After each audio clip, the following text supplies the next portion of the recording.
radio's dirty little secret. And it's all legal. Are you ready for showtime? Oh, come on, you do better. Are you ready for showtime? Break down, baby. Who the hell is this? Alan, you have been described by your enemies as evil, insane, manipulative. Who are you? To examine it would be to demystify it. And you'll get a ticket with a tasty groove, okay? Wow. It definitely makes me cringe. Very, very, very painful. 1, 2, 3, pick it. Pick it. Come on. God damn it. Put you one time, pick it. What the You're disgusting. It's showtime! It's the Alan Cox Show on 100.7 You ignorant trick bastard. WMMS. Cleveland.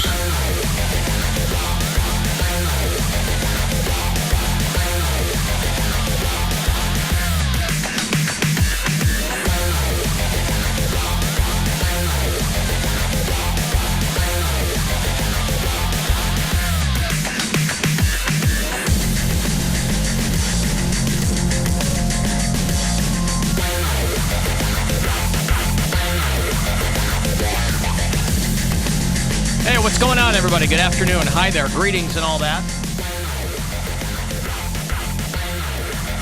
Got an itchy palm, but don't let that dissuade you from...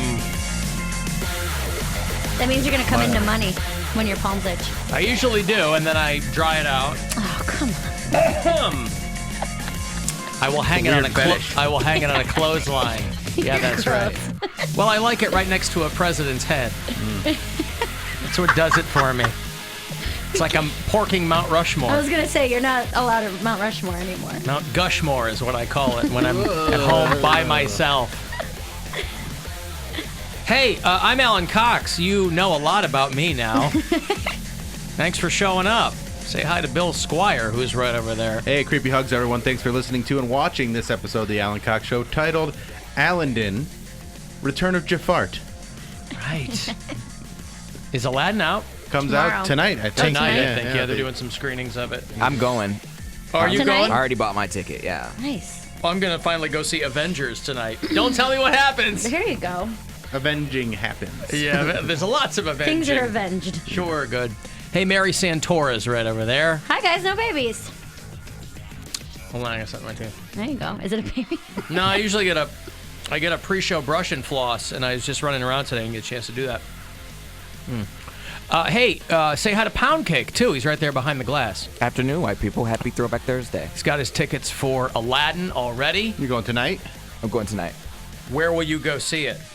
Do you want to say so people can find you and yell Pound Cake and get autographs from Mary's friend? Yeah, I don't care. If you drive all the way up there and pay admission to see me, fine. I'm going to Ridge Square or Ridge Park Square. Oh, yeah, Ridge yeah. Park Square. Right off the highway there. Right Yep. there. Oh, God.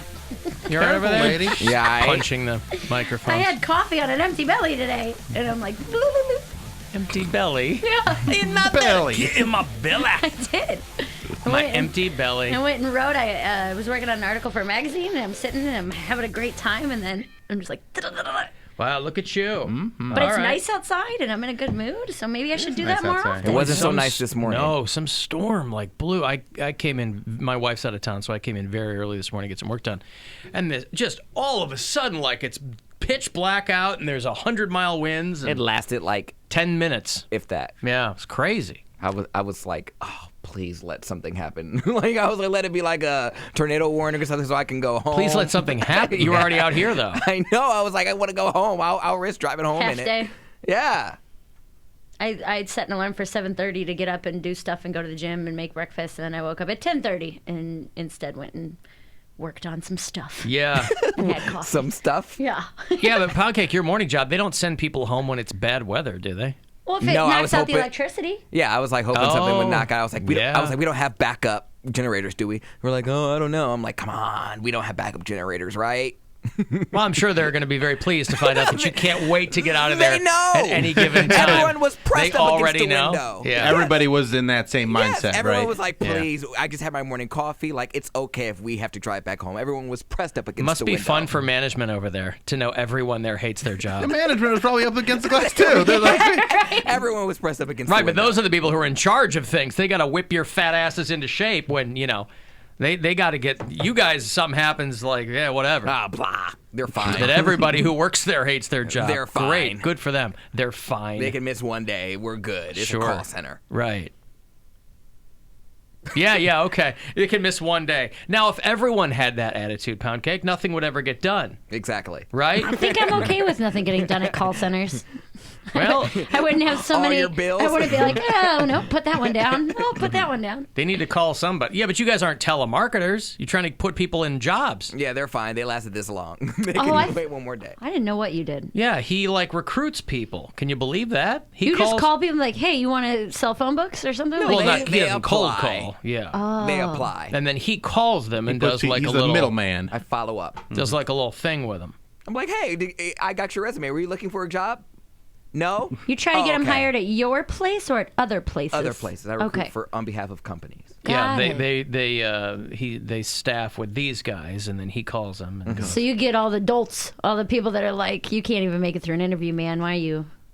Have you had those? I feel like that's your job, right? You I got talk to screen. wonderful, educated individuals who are so full of charisma and opportunity. Oh, big careers ahead of Glass them. half full. They're bursting at the seams. They see the best in people. Their biggest weakness is they just work too hard. Oh, they care too much. Their attention to detail really unnerves some of their peers. They've learned that too. They are so eager to go to work, they didn't even get their high school diploma. Like they just wanted to go right into the workforce. So eager to go to work that they've got their faces pressed up against the window, I'll be hoping calling that you a soon. tornado knocks out the power. Man, whatever. My checks don't stop. I'm not one of them. Sure. But you don't get paid for a day you don't work, do you? No, but Well, then your check does stop. If you're not there, you're not getting paid. But I got another job. Now, if both of my jobs were to get canceled, I'm like, you know what? You cut your losses and move on. At both of his jobs, he screens people on the phone. Yeah, that's what I'm saying. Yeah, He's got really, the same job. he has carved a little niche for himself. It is his calling. Doing this off the bat. Right. Now, Bill, will you go see Aladdin? Yeah, I'm going to go see Aladdin. I'll probably take my kids to see it this weekend. Yeah, see, I have to see all three of them because I saw the cartoon version, I saw the one, the Broadway play when it came to Playhouse Square, and now I have to see this one. I have to. I'm This not is my Disney super excited for it, though, because I just think... It's not going to be as good. From what I've seen, just Will Smith is not going to be able to live up to what Robin Williams did, which is a really high bar. I was like, you but can't they do that. also they released a version of him singing Prince Ali from the movie, and it's like real slow, and it's not as extravagant as it should be. He doesn't even take his head off and juggle it like they did in the original Aladdin. Right. You know what I mean? Like, I mean, you want that. what's the point? You want the head juggling. You want the decapitation imagery there. Oh, boy. Lackluster. Lackluster is what that yeah. thing's going to Mayor's end up word being. of the month. Speaking of lackluster, the new episode of Flicks and Bill is out, where we talk about the lackluster finale of Game of Thrones with Mary Santoro you and Mary. Yeah. and James Douglas. So it's Wow. we got two people on this one. On the old iHeartRadio app. That's right. Look at you. And Alan, if I get 10,000 downloads a month, I get a little bit of money. So if you guys could step it up a little bit. Hey, guys, we're incentivizing podcasts. You get like a All you have to do to get some money is get 10,000 listens a month. No, not listens. Downloads. Oh, 10,000 downloads. Yeah. Right. And then you get a $20 get-go card. There you go. You can walk right down the hall and get one of Probably, those. yeah. Yeah, probably. It's a little profit sharing there for you. By the way, we just got the word down the pike that Ghetto Boys tour they've canceled the tour. I hope that doesn't mean that Bushwick Bill's days are imminently coming to a close. Bushwick Bill is very, very sick, and so they launched what I can only assume was a hastily planned Ghetto Boys farewell tour that was going to come to Cleveland, but they have announced that is canceled. So I don't know what I haven't followed up to see what that means for him, but he and Alex Trebek, you find two more unlikely compatriots, you'd be hard-pressed. But both of them are battling stage 4 pancreatic cancer, which is usually when you start, getting your affairs in order, as it were. But Ghetto Boys, that tour that was going to come through, is not happening. So, it could actually be completely innocuous. It might have just been because they weren't selling that many tickets. Yeah, Could have been simpler than, he's imminently dying. All right, let me break here. Short show again today. There's a 610 Tribe game against somebody. As I understand it, there's another team that will play them at Progressive Field today. Hell Yeah is going to be back in town this summer, too. I'll have a couple of tickets for you for that show when we come back. The Alan Cox Show on 100.7 WMMS. And everywhere you go on our free iHeartRadio app. Ford F-Series has been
course. He passed.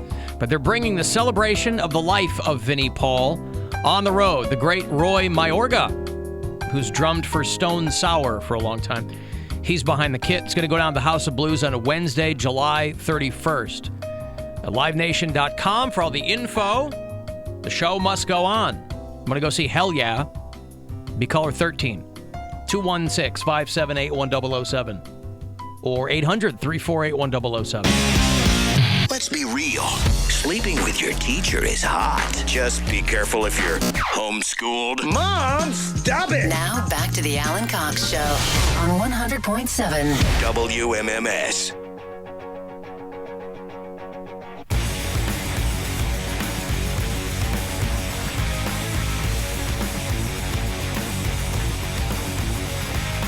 $35192. Want to send me a text for anything? I will see it, even if I don't respond. And about 8 minutes from now, your next shot to grab yourself $1,000. Tomorrow, the very last day to go fund yourself, but you'll still have a chance about 30 past every hour today and tomorrow, starting with Rover, beginning of the Corey Roddick Experience. So 2:30 going to be your next chance to win. There's a Tribe game tonight that is 6:10 down at Progressive Field. On the heels of the announcement that Cleveland will be hosting the NFL Draft in 2021, our friends at Destination Cleveland are doing a big tailgate party this afternoon down at Public Square. So that might be an appropriate way to do a little right now? Tribe pre-gaming. 3 to 5. 3 to 5? Okay. Is downtown today at Public Square is the big... By the way, we were out yesterday. I was out of town, but we were out, and I noticed as I was going through yesterday's show log that they kept running WTAM breaking news on the draft. I'm like, we talked about that on Tuesday's show here. Yeah. Mm-hmm. So I'm not sure how that's breaking news all day yesterday for them. They were sleeping. I guess. I think the station synergy is getting a little out of hand, but nevertheless, I mean, surely they play promos for our show across all the other stations on iHeart.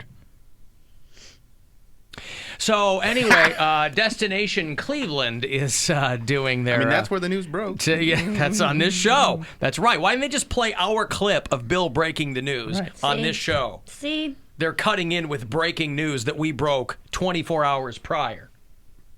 I mean, come on. Hear that, Ray Davis? I'm your best reporter.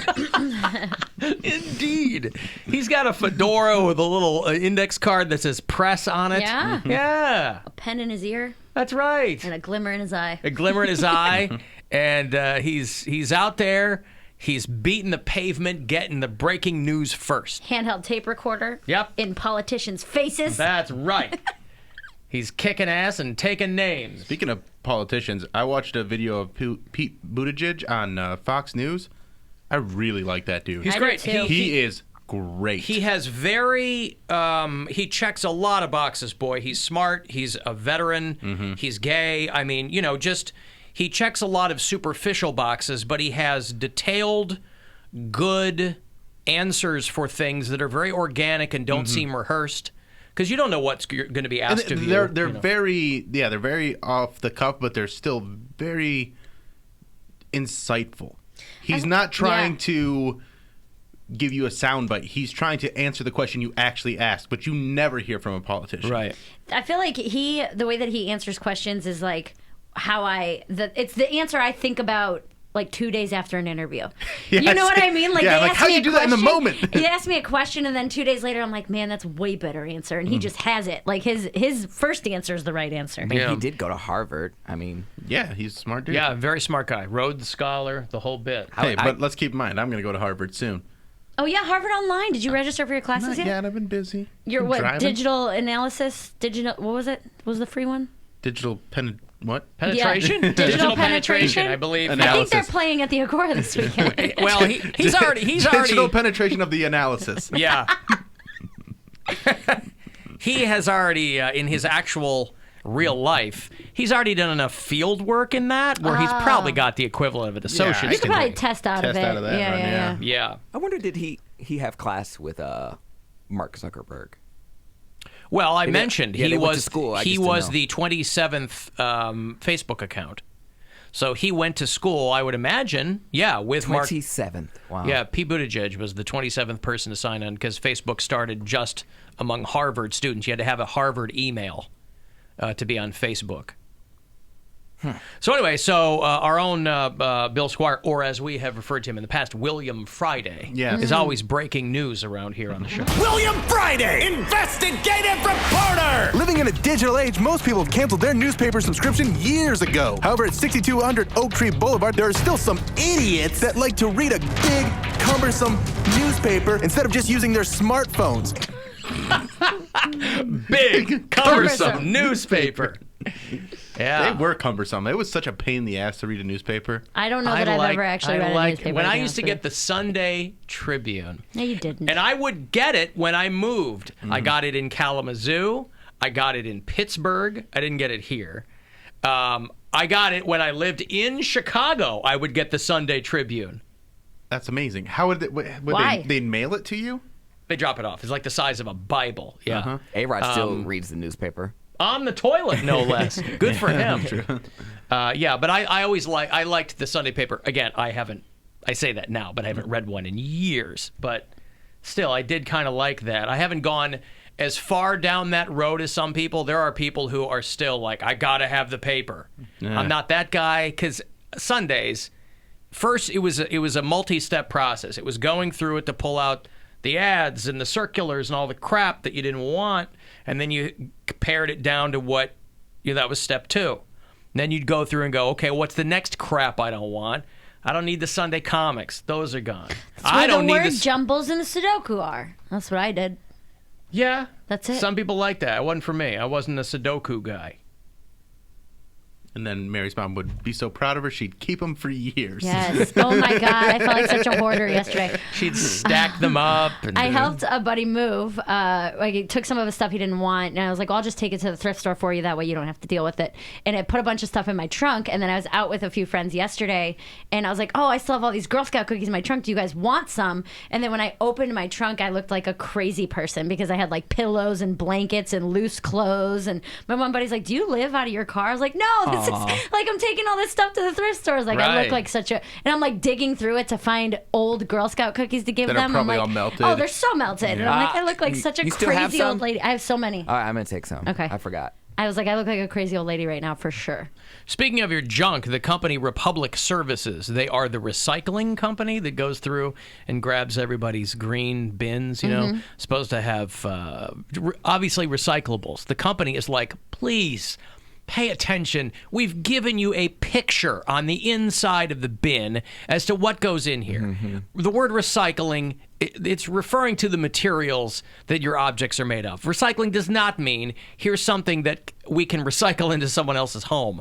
They're like, we find bowling balls and guns, and they're like propane tanks. They couldn't have made it easier for you imbeciles, so they got a picture on the underside. Paper, cardboard, plastic, whatever. Not all cardboard. I figured that out just a couple months ago when I kept my roommate got on my ass. Yeah, You can't do pizza boxes? Pizza boxes. Well, no, Like, you you pull the, you can't have foodstuffs on your recyclables. You pull out the liner that's in the pizza box. Ain't nobody doing that. I do that all the time. All the time. You pull the liner out, the corrugated liner, and then you've just got the plain box. The box is what you recycle. It still has grease spots on it. Oh, okay, I don't think they're going to throw it away because it has a grease spot. They just don't want food on it, is what I'm saying. Like a milk jug. You rinse it out, you throw it in the recycling. These people are like, we get, like I said, the guy's like, we've had loaded guns, we've had ammunition, we've had dead animals in there. Like, this is not what this is for. Bring this back to life, please. You idiots. Right. Can you recycle my cat? I got $1,000 here for you, a chance for you to go fund yourself. Last couple days to do it, so good luck. Hey, it's Rover. Go fund yourself. We have your shot at $1,000 now. Text the nationwide keyword SQUARE to the number 200-200. You'll get a text confirming entry plus iHeartRadio info. Standard data and message rates apply in this nationwide contest. That's SQUARE to 200-200. Good luck and go fund yourself from 100.7 WMMS.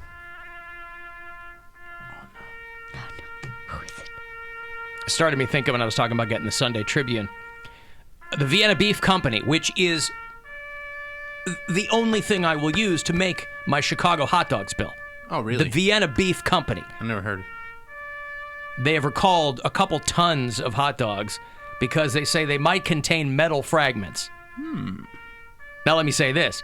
If you are a true hot dog connoisseur, you'll work your way around some metal fragments, all right? That's not going to throw you off. Yeah, just put some ketchup on it, no big deal. Bill, Ketchup, you relish, son of a a bitch. little bit of relish. Yeah. Relish is fine. You don't like ketchup on a hot dog? You don't put ketchup on a hot dog.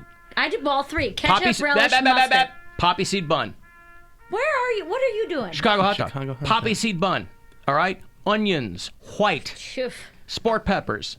Mustard. What's a sport pepper? I don't even want it. Tomato. Pickle.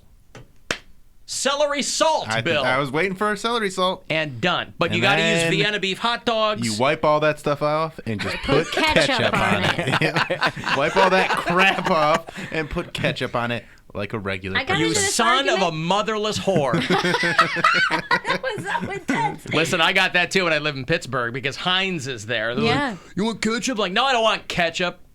See, I like ketchup, mustard, relish on a hot dog, but like an Italian sausage, stadium mustard, onions, peppers. You want all that stuff on a hot dog? Tomatoes? Now, it's a Chicago hot dog. What are you talking about? It's the greatest hot dog on the It planet. seems like a lot. When I go to- I'm gonna too go much. out You on a can't limb really and say taste that the hot that's dog, too much. honestly. When That's I too go, much. well, you don't have to get everything on it. I'm just saying that's what's on a traditional, When I go to Happy Dog, where you can get all this great stuff on your hot dog, I go, give me a Chicago hot dog. That's Now, what if I I want. use Burtman's, then I'm going no ketchup. But if I have yellow mustard, I like ketchup. Same. I talk a big game because, it is anathema to being from the Midwest. It's in your DNA. It's in your DNA. But if I'm grilling hot dogs, it's always mustard, ketchup, relish. See, so what are you? Come on. We're doing a bit, Yeah. Come on. Dummy. I'm not a dummy. Am I going to have If you're not going with the bit, you're the dummy. I thought he was taking a strong stance on his hot dog toppings, and I appreciated that. And well, I am. That is a traditional Chicago hot dog. You do not defile it by putting ketchup on it. But if I'm grilling out back and I just want like a quick hot dog, cookout dog. Maybe if I'm even microwaving one, Bill. Now that's how you ruin a freaking Where hot it gets dog. a nice little split in it and shrivels up a little. That's a yeah, good one. that's a fighting word. And your whole house smells like hot dog. Yes. Yeah. That was where it looks like a corpse's finger. Yeah, yeah. That was the ongoing roast when I was a kid. What? What did she what? Nothing. Go ahead. Nothing. What? I thought a bird was about to fly into the window. Oh. It came straight at us. I'm I sorry. thought you dropped an expletive and I missed it. No. All right. No, the ongoing roast. Let's pull these blinds, maybe. She's seeing icicles and birds. No. It's so pretty out. It's so pretty out. Don't do that. I like to be in a cocoon when I'm on the Nice air. and This is depressing. depressing. I don't like windows in studios. Open that back up. No, I like to be cocooned. We are. Are you serious? Yes, you ruined it for everybody. You're the one that don't know how birds work. First of all, the bird was coming straight for the window. We have windows. She know birds or windows work. This is sad. She knows Or Sad icicles. looking. She knows how birds work, but she knows windows work. Why would you close it? That's just. We just told you why. Yes, I like. honestly, it looks better in here I on like the a cameras. cocoon. Oh, it looks better on the camera. Yes. Makes me sad. We're the first. More even colors. Over the years, all the radio studios I've worked in, most of them have had windows. It would drive me crazy because I like the cocoon. 4 walls, microphone. Give me that, right? Right. Windows. What do I need to look out? All because I saw a bird. I know. All because you thought a bird was going to fly in here. Into the window. Like, who cares? If it would have thudded, you guys Then it would've been funny. You guys would have Yeah. been like, it would have been like, thud, and then it would have been a thing. I would have said, oh, wow, I wish you could have got that on, like, a boomerang. A boomerang. 'Cause that would've been Bird super coming dope. out and go back and forth into the window. Yep, hopefully make a nice little splat. So anyway, if you're into Vienna beef hot dogs, and I still am, they're recalling a lot of them because they think they might have metal in them. Like a Hebrew National. Hebrew Nationals Those are are great top too. notch. And then couple of Hebes, boy. Those are tasty. Heaps. What's the other one I I think like? that's the only Nathan's are good. context in which you can use that. Yeah, probably. Yeah, throw a couple Hebes on the grill. No, Wait, not no? that. Oh. What are your toppings No. for a Hebe? What goes well with that? Gold. Gold. Alan, my wife, and I live in Medina, but we took a day trip to Pittsburgh. Stayed in an Airbnb on Mount Washington. We had never been there before. And so I was laughing at the accents. We went to Permanis, and I read the menu out loud in my best AC Pittsburgh accent. Needless to say, no one was amused. I like it. It's such a good accent. Yeah, capicola and egg. Por favor. It sounds like it hurts a little. It hurts a little bit. We went to the Fayette County Fair. I got a deep fried Twinkie and a hot dog. Anyway, thank you, James. Letter from James there. So anyway, I was gone yesterday. I was in Michigan. My son had his baccalaureate mass. He's graduating high school. He had his baccalaureate mass in the morning, and then What is that?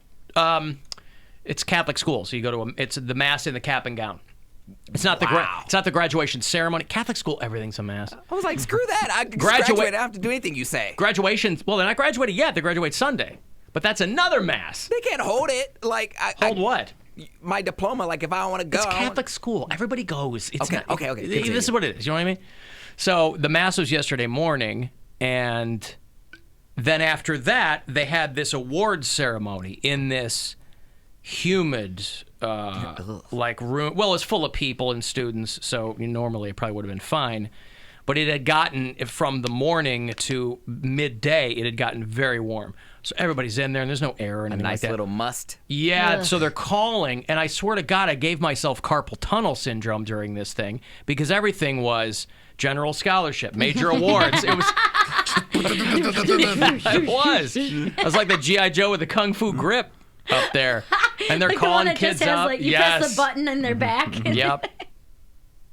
I love it. Because I'm sitting there with my ex-wife, and she's like, "What are you doing? Don't just ignore it. It's a bit. Yeah, Go with it, dummy. Major award, general acknowledgement." I'm like, "Oh, come on." Yeah, it was all that. I want that to be the award your son won. What did he get? General acknowledgement. Oh yeah, he got everything. So, and then my daughter had her big spring chorus concert last night. So I got back home at like 2 in the morning. I almost wish I had done that because I was in Michigan last night too, and it's like a 4.5 hour drive. You were in Mount Pleasant. Yeah, you were up there. Yeah, by CMU. And I should have, because then I just woke up and had to come straight to work. Yeah, and that's just feels weird going. From you a came back hotel this room. morning. I came back this morning. Oh yeah, straight no, I came straight here last night. Man, I had a great day yesterday. I went out and saw one of my buddies I hadn't seen in a while. We went and saw Polka Night at a place in Tremont that I can't remember the name of. Oh, Prosperity Social Club. Yes. Yeah. They have great, like their fish fries are. When you live in Tremont, fish fries are awesome at Prosperity. Yeah. So, well, I had not been there. I went there one time for brunch like years ago, and he's like, "Do you want to go? It's really cool." It's this guy, and he was like playing the accordion. It was like great. I had some sausage sandwich. It was great. And then I went and had Mitchell's, and then I fell asleep on my couch watching The Office. It was a really good day off. Yeah, my daughter's way. I was texting Mary yesterday because my daughter's way into The Office now too, and so I go, "Oh, we had a little bit of time between." My son's thing and my daughter's concert, so we were just kind of kicking it, and she's sitting there watching The Office and laughing, and I said, what one is that? And she told me, and then I tell Mary, and she goes, "Oh, I skip that one all the time because it's so sad." For the Office nerds out there, And my daughter's howling, so I'm like, "Oh, she's a psycho then, like me." Cool. She was watching Scott's Tots. Yeah. Oh man, that one's brutal. It's so cringeworthy. It's so brutal. So if you're not familiar with the show, Michael Scott promises a group of kindergartners that he'll pay for their college as long as they graduate. Because it's like an inner city school where they have a low graduation rate. So he promises this whole class of kindergartners, hey, if you make it all the way through, completely forgets about it, and then he gets like an email from him. He's like, oh my gosh, it's already been that. When they're all 17 years old. Yes, and they do this whole big production thanking him, how they always like stayed motivated for school, even though it was really tough because they knew he was going to put him through college. And at the end of it, he has to like offer him like laptop batteries, like not even laptops. He's like, I don't have any money for this.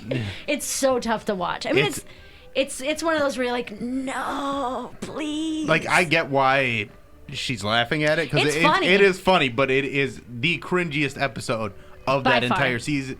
Might be the cringiest episode of TV ever. When you texted me that, he was like, well, oh good, she's a psycho. Like I was like, yeah, it's still well written, it's still a funny show, but you watch that just kind of like, this, I physically can't watch this right now. Well, but that's every episode of The Office is cringy with Steve Not Carell. like this one. Not like this one. This one is intense. Because these kids are so gung-ho about going to college, and they're like, and then it's just ripped away from them. Because they can't go. Because Michael Scott's an idiot that thought, well, I'm They're not selling gonna graduate, paper yeah. now, but by the time these kids graduate high school, I'll be a billionaire CEO or something. and I'll be able to pay for them to go to school. It won't be a big deal. And none of their families saved any money, I No, assume. because they thought, yes. Sure, free so ride. he has to go tell all these kids, like, hey, I know they have like a dance prepared and I'm telling you, man, it's a rough one to watch. And he knows he has to tell them. He has to tell them, I don't have Hey, Michael anything Scott, to give you. what you gonna do? What you gonna do? Make our dreams come true. Oh man. Yeah, all right. So, well, I mean, I'll have to watch that one. When you said that was the one, I was like, no. Okay, I'll have those round of golf for you if you're a golfer. Over at the Cleveland Metro Parks, they have 8 courses from which you can choose. You pick one and get out there. I'll have that for you coming up. 35192 if you want to text. Everything else is at AlanCoxShow.com. The Alan Cox Show on 100.7 WMMS. And everywhere you go on our free iHeartRadio app. Rover's Morning Glory. Kim and Kanye West have their 4th child.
lost her phone. My wife went to my phone and she made me call.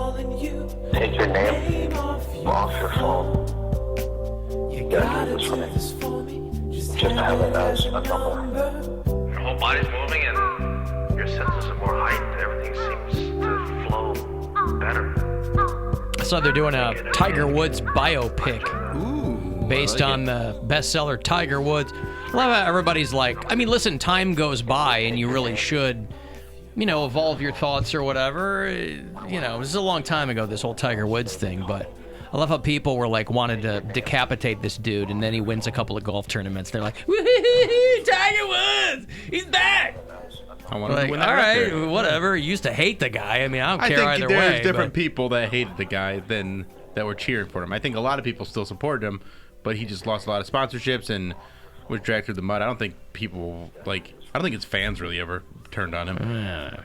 Whatever. Golfers. Who's going to play him? Scumbags. By the way, did you know what his real name is? Trent. Lion. I Googled it because I go, what is his name? Eldrick. Oh, I knew that. Eldrick. Yeah. That's like my turtle, Sir Eldrick. I'd go by Tiger, too, if my name was Eldrick. Eldrick. Yeah. So, anyway, if you're a Tiger Woods fan, Wheelhouse Entertainment is, yes, the Wheelhouse Entertainment is creating a scripted mini-series about Tiger Woods. I don't know when it's going to be out or whatever, but I'm sure it'll be the rise and fall and rise of Tiger Woods. I was going to say, had he not had this scandal, no one would care about Tiger Woods. That's what made him interesting. He would just be a 30 for 30 or something. Yeah, I mean, he would be, the GOAT, like, for sure. But yeah, he would still be very cared about. They'd still probably make a movie about him. Are you sure? But yeah, because what he changed sports.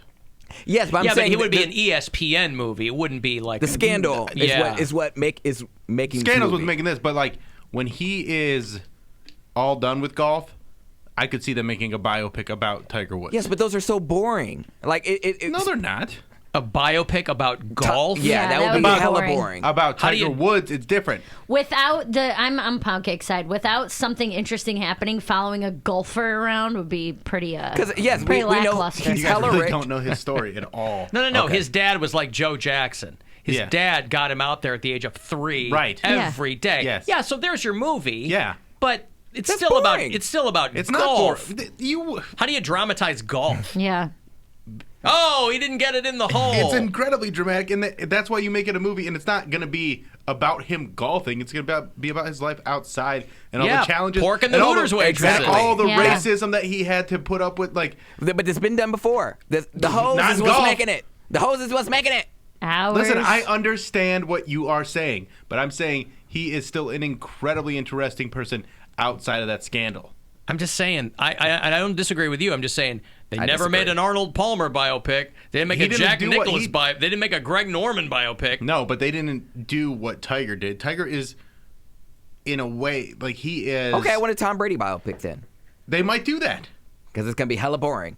Tom Brady will play Tom Brady. It's so hot. It's all about all the other stuff. It's never just about the sport. It's about their actual life and how they got there. Hours and hours at a driving range attached to a Dairy Queen. Just oh my God, so trying interesting. their best at the putt-putt course. Hitting the dude in the cart out there with the glass on it, the driving range. He used to have to beg his dad for Dippin' Dots, and he never got any. Oh, great. He had to win to get Dippin' Dots. Oh, boy. Only champions get Dippin' Dots. Just sad day. Listen, on the outside, it might look rough, but that's how you get a diamond out of a lump of coal, boy.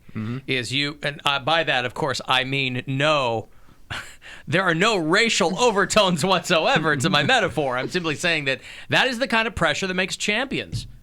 And I don't know, you'll have champions in any era, but there's something different about those people whose parents were super hard on them. Yeah, and that's the story that is very relatable That's the to a lot Tiger of Woods people. story. Right. That's and then the Williams sisters story. You have that story, Yeah. and then you have that coupled with golf being pretty white. I mean, even now it's still incredibly white. Very white. And Tiger Woods coming in there and basically turning golf on its head.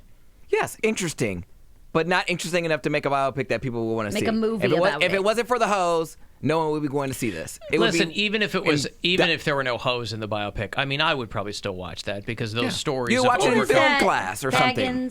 Will Smith, The Legend of Bagger Vance. Yes. Yeah. That didn't get great reviews, did it? I mean, Well, that like, wasn't I a feel biopic. That I was know, like but it's a- also like about. But I you don't guys know. aren't the target demographic for this. I am now with the host. I'm there. I'm Right, gonna see but it. without that, there is still a ton of people that would watch. But what's going to make the most money?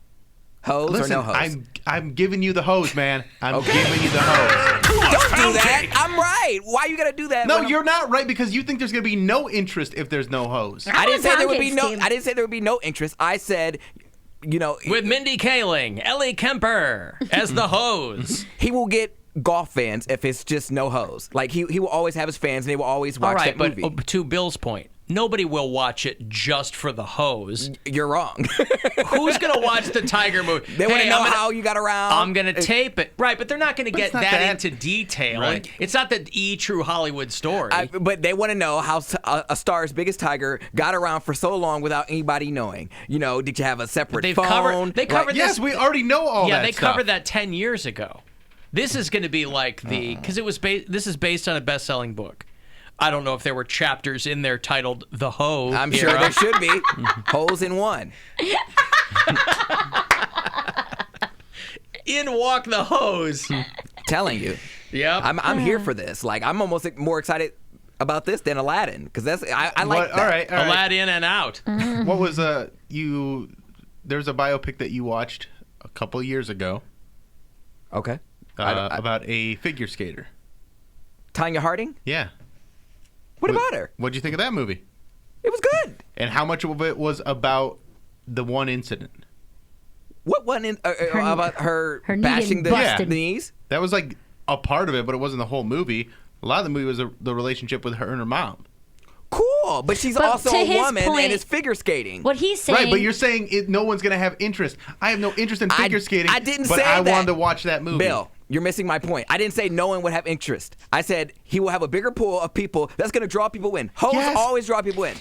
I feel like he's saying he wouldn't have gotten this if it weren't like right now. If it weren't for that incident, it wouldn't be a push. Because it wasn't one incident. It wasn't one incident. He had hoes for years. Right, but they're not going to spend an inordinate amount of time in this movie on the girls either. This is supposed to be like a glowing thing, not a takedown of Tiger Woods. So it's going to be mostly the golfing. Yeah, so you're and not like going a to little get your kid, hose. you're probably not going to get your hose. Not very much anyway. And It's I, gonna be Tonya was a great movie. I, Tonya was a great movie. It was It's going to a be great like a little side part of the movie, but it's not going to be all about the hose. I'll tell you who's good is that Sebastian Stan, boy. He Dude, does he's great. good work. He did a movie. I don't know if people have seen it, but it's great. It's called Destroyer with No. Nicole Kidman. They strip her down to nothing, boy. She's like this burned out cop in L.A. who's trying to solve this. And Sebastian Stan is in it. They've been adding a lot of movies on Netflix from like the 90s. Dumb and Dumber. Dumb and Dumber and The Mummy. Yes. Oh, God, the Brendan Fraser mummy? Stargate. Oh, it's so good. Come on. I think I saw it in the theater, but I don't think I ever saw it since. Watch it again. That Rachel Weisz is pretty cute, though. Lonely Island just dropped something at did they? midnight. Yeah, a half an hour thing on the Bash Brothers where they play Jose Canseco and Mark McGuire on the A's. I love it. So it's only a half an hour long. I like when but- they do things like that, like the longest tennis game thing. and the cycle thing that they did a while back. Yeah. So I think it's called it's something the Bash Brothers or. Oh, I'm watching that tonight. Yeah. Indians are done playing the Athletics, I guess. So it was coincidental that this came out at this time. Hey, Steve. Hey. What's going on, Steve? Well, I was wondering if you guys would think the Tiger Woods biopic would be better if Dave Chappelle played Tiger Woods for shizzle. I mean, I think everything would be better if Dave Chappelle played every character, so you're asking the wrong guy, but Of course, yeah, I don't know. Hey, man. I'd be fine with that. I'd be really okay with that. Did Dave they say Chappelle who as is Tiger playing him? Woods. Did they say who is playing him? They did not. Nope, they just announced that they're going to make the film. So I don't know what it's going to be. I'm just saying, when they make the Tom Brady biopic, people are going to go see it because he has his core fans and he is the GOAT. But let there be a scandal to find out that he cheats on Giselle or something like that. That's going to draw way more people in, and people are going to they're going to flock to that movie because they want the juice. No one wants to hear about the fact that he's the greatest and he has all this money. He lives with a super hot wife, and he's been faithful to her for decades. No one cares. Just saying. Add a hole in there. Wow, life is hard. No, it's not, Lisa. All right, look. If you just remember to keep your genitals out of harm's way, don't chase money, and refrain from littering, you'll be a winner. There you go. He's tailor-made for the Tiger Woods bit. Eldrick Woods. Eldrick Woods. I'm sorry. Thank you, Steve. Mr. Chappelle. Yes? Are you aware that Mr. Simpson is going to be on trial for a double homicide? Yeah, I heard about it. It's all bull, man. OJ ain't gonna kill nobody. He's rich. But, Mr. Chappelle, what if I told you that we had DNA evidence linking Mr. Simpson to the scene of the crime? Then I'd have to ask you where you found it. In his bedroom, at the crime scene, and in his car. In the car? Right in his car. Damn. In the bedroom, too? In the bedroom. Damn. Damn. Then I'd probably just ask you, how'd they find it? The police found a bloody glove on OJ's property. Sir, I'm not impressed, all right? What black man don't have some bloody gloves on his property? Nigga, I got one right here. I don't mean I did anything. Sir, if somebody murdered your family and the police found a bloody glove on OJ's property and a witness heard strange bangings minutes after the murders, I'd have to be real confused because nobody in my family beats for OJ like that. After the first time we beat my sister up, we'd have whooped his ass. We would've made real orange juice out of that nigga. Yeah. All right, good. Thank you, Steve. I'm all for it. Show. Dave Chappelle as Tiger Woods. I like it. Boy, I'll tell you what. You can have your 2020 election, all right? I am transfixed by the SAG-AFTRA presidential election. You pay attention to this? I have not paid attention to this. I'm a member of the union. You guys are you guys in SAG? I'm in AFTRA. No. They merged a couple of years ago. Screen Actors Guild, American Federation of Television and Radio Artists. And they merged. And so they have actors who run for president of SAG-AFTRA. And then all these other union members who vote, some very high-profile people, that come out in support of their candidate. And I've really got to sit down and think about this. Are you going to vote? I'm going to vote. I have to figure out who I like. I mean, I think I have. Who's running? Well, and I saw this pop up because of the people that I will follow on Instagram. I follow Kevin Nealon, and he is supporting Matthew Modine. Oh, okay. Right, the great Matthew Modine. Full Metal Jacket. He's in Batman. He was in a couple seasons of that Weed show.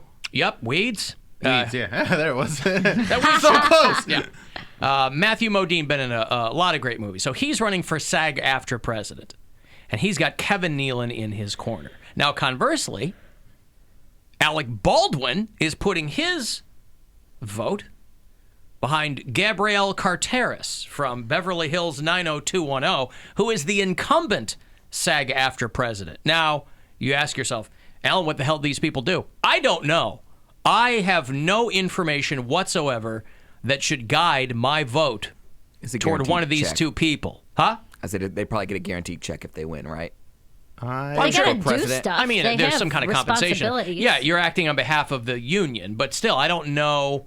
You know, Gabrielle Carteris has been the president of SAG-AFTRA after the last guy died. Ken Howard, who was the White Shadow 100 years ago, he was the president. And then she's been president since 2016 or something. And now Matthew Modine is coming in hot, saying, hey, man, I can do a better job of whatever. I don't know. I don't know what they do. I just know that I have to become an informed voter in this regard. Could you nominate someone? No. Okay. I couldn't. No. I don't know how you... I don't even know what the nominating process is. What are you basing your vote on? Right now... Their acting career? Right now, I'm basing it on, yes, their body of work. That's what I'm saying. And I like Matthew Modine. But they don't want someone who's really busy because then they're going to be focusing on their acting career rather Yeah, well, than neither the best. of them are really busy. Well, no, right she's now. in that. They're rebooting 90210 with all the original people. R.I.P. Luke Perry. So Gabrielle Carteris is back doing 90210. Well, how's she going to act in the best interest of the actors if she's like still doing stuff? And there's somebody else. Those are just It's two not like they have people to meet running every day. It's not an everyday job. They're not the actual. They're not the president of the United States. Of course, you don't have to do much for that job, Is evidently. he either. in SAG-AFTRA? The actual He might president? be. In SAG-AFTRA. Yeah, well, who's He his was in Home endorsement? Alone too. I would like you to vote for Gary Busey. Right. Right. Yeah. He's sagging. I don't know if he's in SAG. And then the treasurer of SAG. So those are the high-profile people. And then some woman named Jane Austen. But they run... Oh, that book. I know that name. Different Jane Austen. Is that the chick with the monkeys? No, that's Jane Goodall. Oh, Chick with the monkeys. But what I like is that they run these races in the same way that any other election would be. Like they run as, I'm the candidate for change. yes. And then it's mudslinging, right? Yes, Gabrielle Carteris is running for re-election on the Unite for Strength slate. That's her platform. Matthew Modine is running on the Membership First slate. So I need to figure out what the hell these things mean so I can cast my vote. Membership first. Did you hear what I said? Get Alex Jones on it. Oh, you're doing America First. I gotcha. So, I don't know. But to see these high-profile celebrities post photos on Instagram and say, I'm with so-and-so, I'm like... Is this every 4 years? How often does this happen? I've never heard of it before. Don't know. I would like to throw my hat in the ring as president of the Alan Cox Show. No. Well, maybe. Well, I'm already the president of the Alan Cox Show. Well, he's coming for your challenging throne. you. He's challenging you. You're the founder. What's your slate? He's running. He's a candidate for change. Yes. Are you the I see. candidate for change? Yes, I am What's the candidate. What's your thing? I'll open I'm the Alan blinds. Cox. Yours is just I'm Alan Cox. That's not enough. I'm on the. My name used to be on the van campaign. Yeah. I'm in for change. Open the I'm blinds. in the. Open I'll the get the blinds. name back on the van cam. Oh, shots fired. I'm gonna even get your vote from that one. Yeah, I voted for Bill. My slogan is posted up against the window, ready to go home. He's got it. Pound Cake's running too. I'm the only voter. Wow. All three of you are running, and I'm the only Listen, voter. All right. And All I'll say is, if you come for the king, you best not miss. Uh-oh. What it's are you still the same promising? show. It's still your show. I'm just the president of the show. I don't know. I'm the president of the I don't show. know. It's a figurehead position. It's difficult for incumbents to lose their seat. That's right. Well, Mary, if you vote for me, I'll open the blinds. What will you do, Alan? I know that this to the casual listener might seem like a democracy. It is not. Bill, you can be treasurer. How about that? All right, fine. All right, good. I'm going to make him vice president of video operations. Hey, who's the president? Well, you know how they give them vice president? yeah, There's okay, a okay, got president, it. and Yeah. then there's Oh, like and then everyone's the levels vice of presidents. vice president something, right? Okay, cool. Pound Cake is- is my vice president of phones. Hey, How super official. He's my I'm happy to VP have of that. VP of telecommunications. Telecommunications. Can we, right. can we make these things official with iHeart? We'll get business cards. the vice president of phones. Yeah. I love it. Mary Santora will be a vice president of Dumb Bitches. Yes. Thank you. Congratulations. See? Hoes make everything better. Yep. See? Hey, dumb bitches, not a not hoe. hoes. I'll bring a sword Very in. different. You'll get the accolades, the whole bit. We'll get knighted Uh-huh. or I vice concede then. president. I concede my run for president of the Alan Cox Show. You've already and bailed I'll out of the race? Yeah. All right. Well, the vice president of video productions. Yeah. That's I a gotta- big. I got to that's a roll in the hefty title. cabinet. I mean, I'm Yeah. in the cabinet. That's all I would He care about. wanted the dumb bitch slot. Oh, sorry. Not dumb enough. You're not. Not dumb and not bitch enough. You didn't gasp at a bird today. You don't Gasp get- at a bird. You don't get to be the. There's a bird right there. There's a bird outside in the sky. So, yeah, I've got to do a lot of studying on this. For all I know, Jane Austen, coming out of nowhere. I don't know anything about her. She could be my candidate, but I've really got to look into this. So we'll see. I don't know what these people do. I don't know. Only reason this ever pops up in the news is because they're high-profile people. They're actors running for this position. I don't know what it means. But I'm finna find out. When are votes due, and where do you vote? Online? Did you say finna? He said Finna. I like it. I sure did. I grew up with Finna. I'm going to say Finna. Okay. All right, listen. I have Metro Parks. Talking about Tiger Woods. You want to get out there and be like Tiger Woods? Now these are going to be hose-free golf courses to the best of my recollection. Then why would you want to go? But Metro Parks have got 8 separate courses. You pick your favorite, and I'll give you a round of golf on one of them when we return. 35192 if you want to text, or hit us up at alancockshow.com. The Alan Cox Show on 100.7 WMMS. And everywhere you go on our free iHeartRadio app. From the Universal Windows Direct Weather Center.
of golf here for you. One of your Cleveland Metro Park's 8 golf courses. You got Big Met, Little Met, Mastic Woods is great. That's where we play Alan Cox Show foot golf in the summertime. Manakiki is Ohio's #1 public golf course.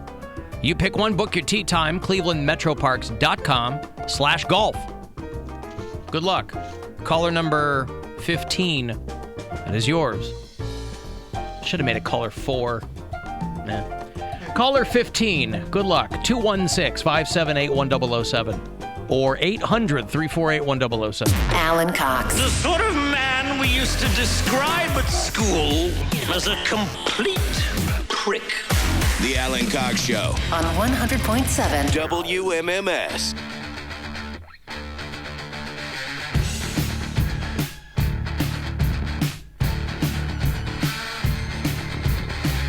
$35192. Send me a text for anything. About 6 or 7 minutes from now, closer to 3:30.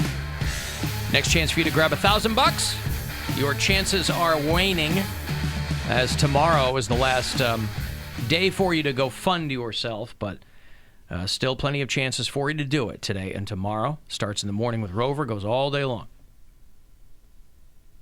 Tribe game is tonight. Early one, 6:10. They ended up... How? They ended up losing, I think, to the 7-2, Athletics. I think. Something like that. Didn't play well?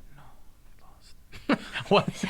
I can hear you, but they keep losing. 7-2. Did they get shut out by the A's? They did. Yeah, all right, well, whatever. Swept, you mean? Swept, I'm sorry. Yeah, I always got confuse swept. those two. Shutouts is 0. Swept, yeah, 0. Swept. Swept means you didn't win any games in the series. Swept by the A's. So they will start up tonight against Tampa here at home. That is the first of 4. Tonight, tomorrow, Saturday, and Sunday. Then Monday, I keep forgetting, is Memorial Day. Yeah. So we'll be out on Monday. You keep forgetting Memorial Day? That's the one thing. The one thing you're supposed to do. I know. Well, as long as you don't forget that other one. Which one? 4th of July? 9. 15. 9-7-7? Yeah. No. 9-11. Yeah. 8-6-7. 5-3-0-9. Tomorrow, I will have the full details for you at the top of the show for the first Alan Cox Show bar crawl of the first show bar crawl. I did a solo one a while back, but the first Alan Cox Show bar crawl of 2019 will happen very soon, and I will tell you tomorrow when and where that will happen. Very interesting. What? It's one of the most interesting things. It is very interesting, yes. So I'll have all that information for you tomorrow for that bar crawl. That's a little tease. Was it? Because I'm just as clueless sitting here, like, yeah. That's right. How's your Bitcoin doing, buddy? It's gone down a little bit again. Has it? Yeah. Oh, boy. It'll jump back up, though. It will? Yeah. It's one of those things, I bought it. I don't really buy anymore. I'm just waiting. And if it, makes me a bunch of money, it makes me a bunch of money. If not, I'm not out that much. It's all fake anyway, so who cares, right? But it has the potential of actually being worth something at some point. Well, there's a guy who bought Bitcoin way early. Yeah. And then he sold it way early. Mm-hmm. You see this guy in 60 Minutes? The pizza guy? Yeah. With Anderson Cooper? Ooh. Yeah, Anderson Cooper sat down with a guy who... He made the first transaction with Bitcoin. Yeah. And he probably, he clearly wishes that he had held on to it. Of course, May 22nd, Bitcoin enthusiasts all over the world, that would have been yesterday, was the 22nd. Yesterday was Bitcoin Pizza Day. This guy's gaffe was so huge. I mean, how could he have known on the one hand? But on the other hand, I thought the point of this kind of stuff is that you hang on to it. It has no inherent value. It's only worth what other people say it is. So that's all money. What are you doing with it, right? Yeah. No, not all money. Other money's backed up by things. Is it anymore? Yes, it is. The FDIC. Yeah. But there's a lot of things that are federally. But they're backed up by what? Crypto is basically a pump and dump scam, right? It gets other people who pump up the value and then they sell it to other people who think they're going to get in. But all currency is just valuable because we say it's valuable. Right. But some currency has like Bitcoin. First of all, nobody takes it, so it's not a good means. That's not true. All the Bitcoin nerds will get on my The ass. reason it jumped a couple weeks ago is because a bunch of places just said we're going to take Bitcoin now. Right. Well, listen, worldwide it's accepted almost nowhere. And there's huge. No, it's really not. There's countries that rely on it. 6 or 7 places. Listen, you talk to money people. Any currency that can go 10% either way is useless as a means It's of payment. volatile at the moment. Volatile, Yes, it's right? very volatile, but it's so the volatility makes it very undesirable as a store of value, right? And it also has no intrinsic value. Anyway, hang on to the Bitcoin, buddy. I'm going to. This guy basically bought an $800 million pizza because he sold it at the exact wrong time. Well, but again, how would he have known? Right. And how is it worth $800 million if it has no value? Because other people say it is, right? Just like gold has value because we say it has value. Right. Anyway, hang on to the Bitcoin. We're not using it for anything. I know, hang on to it. Diamonds don't do anything. They look pretty, so we're like, those are valuable. Okay, diamonds are a girl's best friend, so why don't you just dial it back a little Okay. bit? But you right realize there? how Why many don't you best just- friends do you have? None. Why don't you buy me one? But you also realize that all the things that you mentioned are physical, tangible items that cannot be hacked. Right. Right, I which is understand what that. makes them inherently and neither valuable. Can Bitcoin because of the blockchain. Anywho, here's this guy talking to Anderson Cooper, who cannot withhold his laughter, basically, when the guy talks to was him. worth less than a penny when Laszlo Hunyats first traded Bitcoin for pizza 9 years ago. We calculated that if Hunyats had held on to all the Bitcoin he used back then to get various items, much of it pizza, by the time of our interview, those Bitcoins would have been worth $800 million. Yeah. So, okay, sorry, let me just get this straight. You spent about $800 million on pizzas. Well, if you look at today's exchange rate. Are there nights you wake up like in a cold sweat where you think, I could have had $800 million if I hadn't bought those pizzas? I think thinking like that is not really good for me. Because you'd murder yourself. Yeah. You'd be suicidal. Yeah, That's tough. Just That's buying really it with tough. pizzas. Pizza's good, though. Pizza But again, you is had no delicious. idea that it was going to blow up the way it did. But man, don't you hang on to some. Stop buying all I the pizza with guess. Bitcoin. Use cash. Stop using Bitcoin to buy your pizza. I guess, man. Hang on to the Bitcoin. I feel like it would be kind of exciting, though, if that was the first and only thing he bought, that he has this weird currency, and he's like, wait a minute, I can get... You're telling pizza and breadsticks? I can get both True. with this thing that Yeah. doesn't exist? You don't know what and you don't kind of just know. are like, oh, that was cool. Like a gift card. I'm like, Well, for a while, there were places that were even local merchants in cities that were like, oh, we'll get in this. Yeah. And then quickly realized, oh, we can't do this. No, it's too volatile. Yeah. So they took their Bitcoin accepted here stickers off the window. Grand opening, grand closing. Alan, only a true friend has value. See, there's a great text, right? And this $1,000. Oh, great. So we're both broke. I know. God damn it. But you don't know what you don't have, Yeah, right? yeah. You don't know what you don't have. You don't miss what you don't have. Yeah, don't miss it. This $1,000 here in cold, hard cash is worth $1,000. For now. For now, sure. It could be worth a couple of pizzas tomorrow. So grab it while you can with both hands. Hey, it's Rover. Go fund yourself. We have your shot at $1,000 now. Text the nationwide keyword BIKE to the number 200-200. You'll get a text confirming entry plus iHeartRadio info, standard data, and message rate supply in this nationwide contest. That's BIKE to 200-200. Good luck and go fund yourself from 100.7 WMMS. Somebody broke into this dude's house and didn't steal anything. They just cleaned the place within an inch of its life. What? I don't think I'd be too upset about that if I got home. They made toilet paper roses for him and left them around the house. what drug does that? This was in Boston. Guy came home from work a couple of days ago, and he said he could tell that a stranger had been in his house. He said it was possible he forgot to lock the back door. But the people who broke in didn't take anything. They just very thoroughly cleaned his house. That's like Vivan and weed. Yeah, with those Vyvanse that we put together. What's Vivan? Vyvanse is like an Vyvanse, Adderall. is that what it is? Yeah, Yeah, Vyvanse is like It's adult Adderall is what everybody basically. tells me. Isn't Adderall adult Adderall? Well, The Vyvanse new is you can have higher milligrams and it's an extended release. So it's basically like an amped up Adderall. They give it to a lot of people who have depression too, so it helps with multiple things, not just not just ADD. I do it recreationally. It's great. Vyvanse? Yeah, it's pretty great. I had a prescription for it in college. I never heard of it before. Heard Every Adderall, time I would obviously. clean, I would line up all my shoes and stuff, and they're like, "Oh, you took your Vyvanse today." Like, Really? yeah. See, I do that stuff anyway. Like a buddy of mine was trying to sell me on CBD gummies and all that, and I go, last time we were in Chicago, there's a place that sells them, all kinds of places sell them. And he goes, bro, I'm telling you, blah, blah, blah. I go, okay. What's it good for? And he's like, good for this, good for this. I go, yeah, I'm fine with those. I don't already need do those things, yeah. Yeah. And so I go, okay, yeah. So I did what he said. I went on his regimen.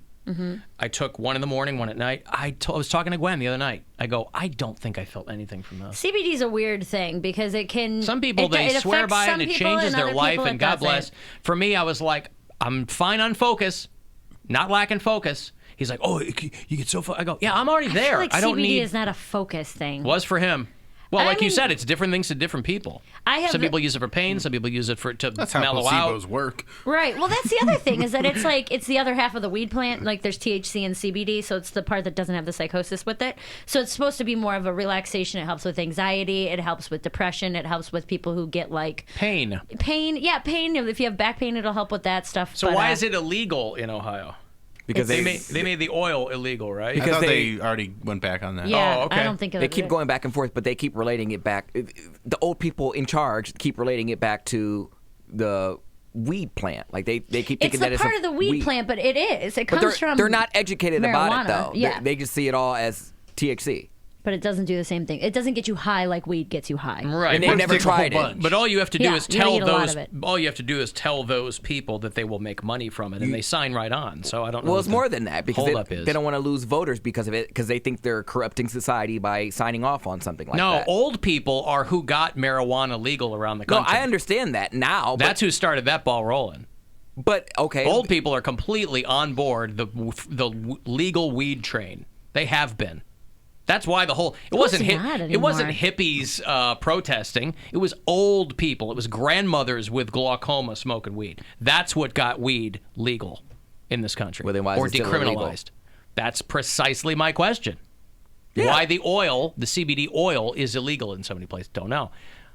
Anyway, this guy had his home broken into. They made the beds. They vacuumed the rugs. They scrubbed all the toilets, and they created toilet paper origami roses and left them throughout the house. Would you even be mad? No, why would you be He mad? said he called the cops. He goes, it was weird. He goes, but I don't know if I kept the toilet paper roses as souvenirs. You know what? I came home the other day and I felt like somebody had been in my house. Have you ever felt like that?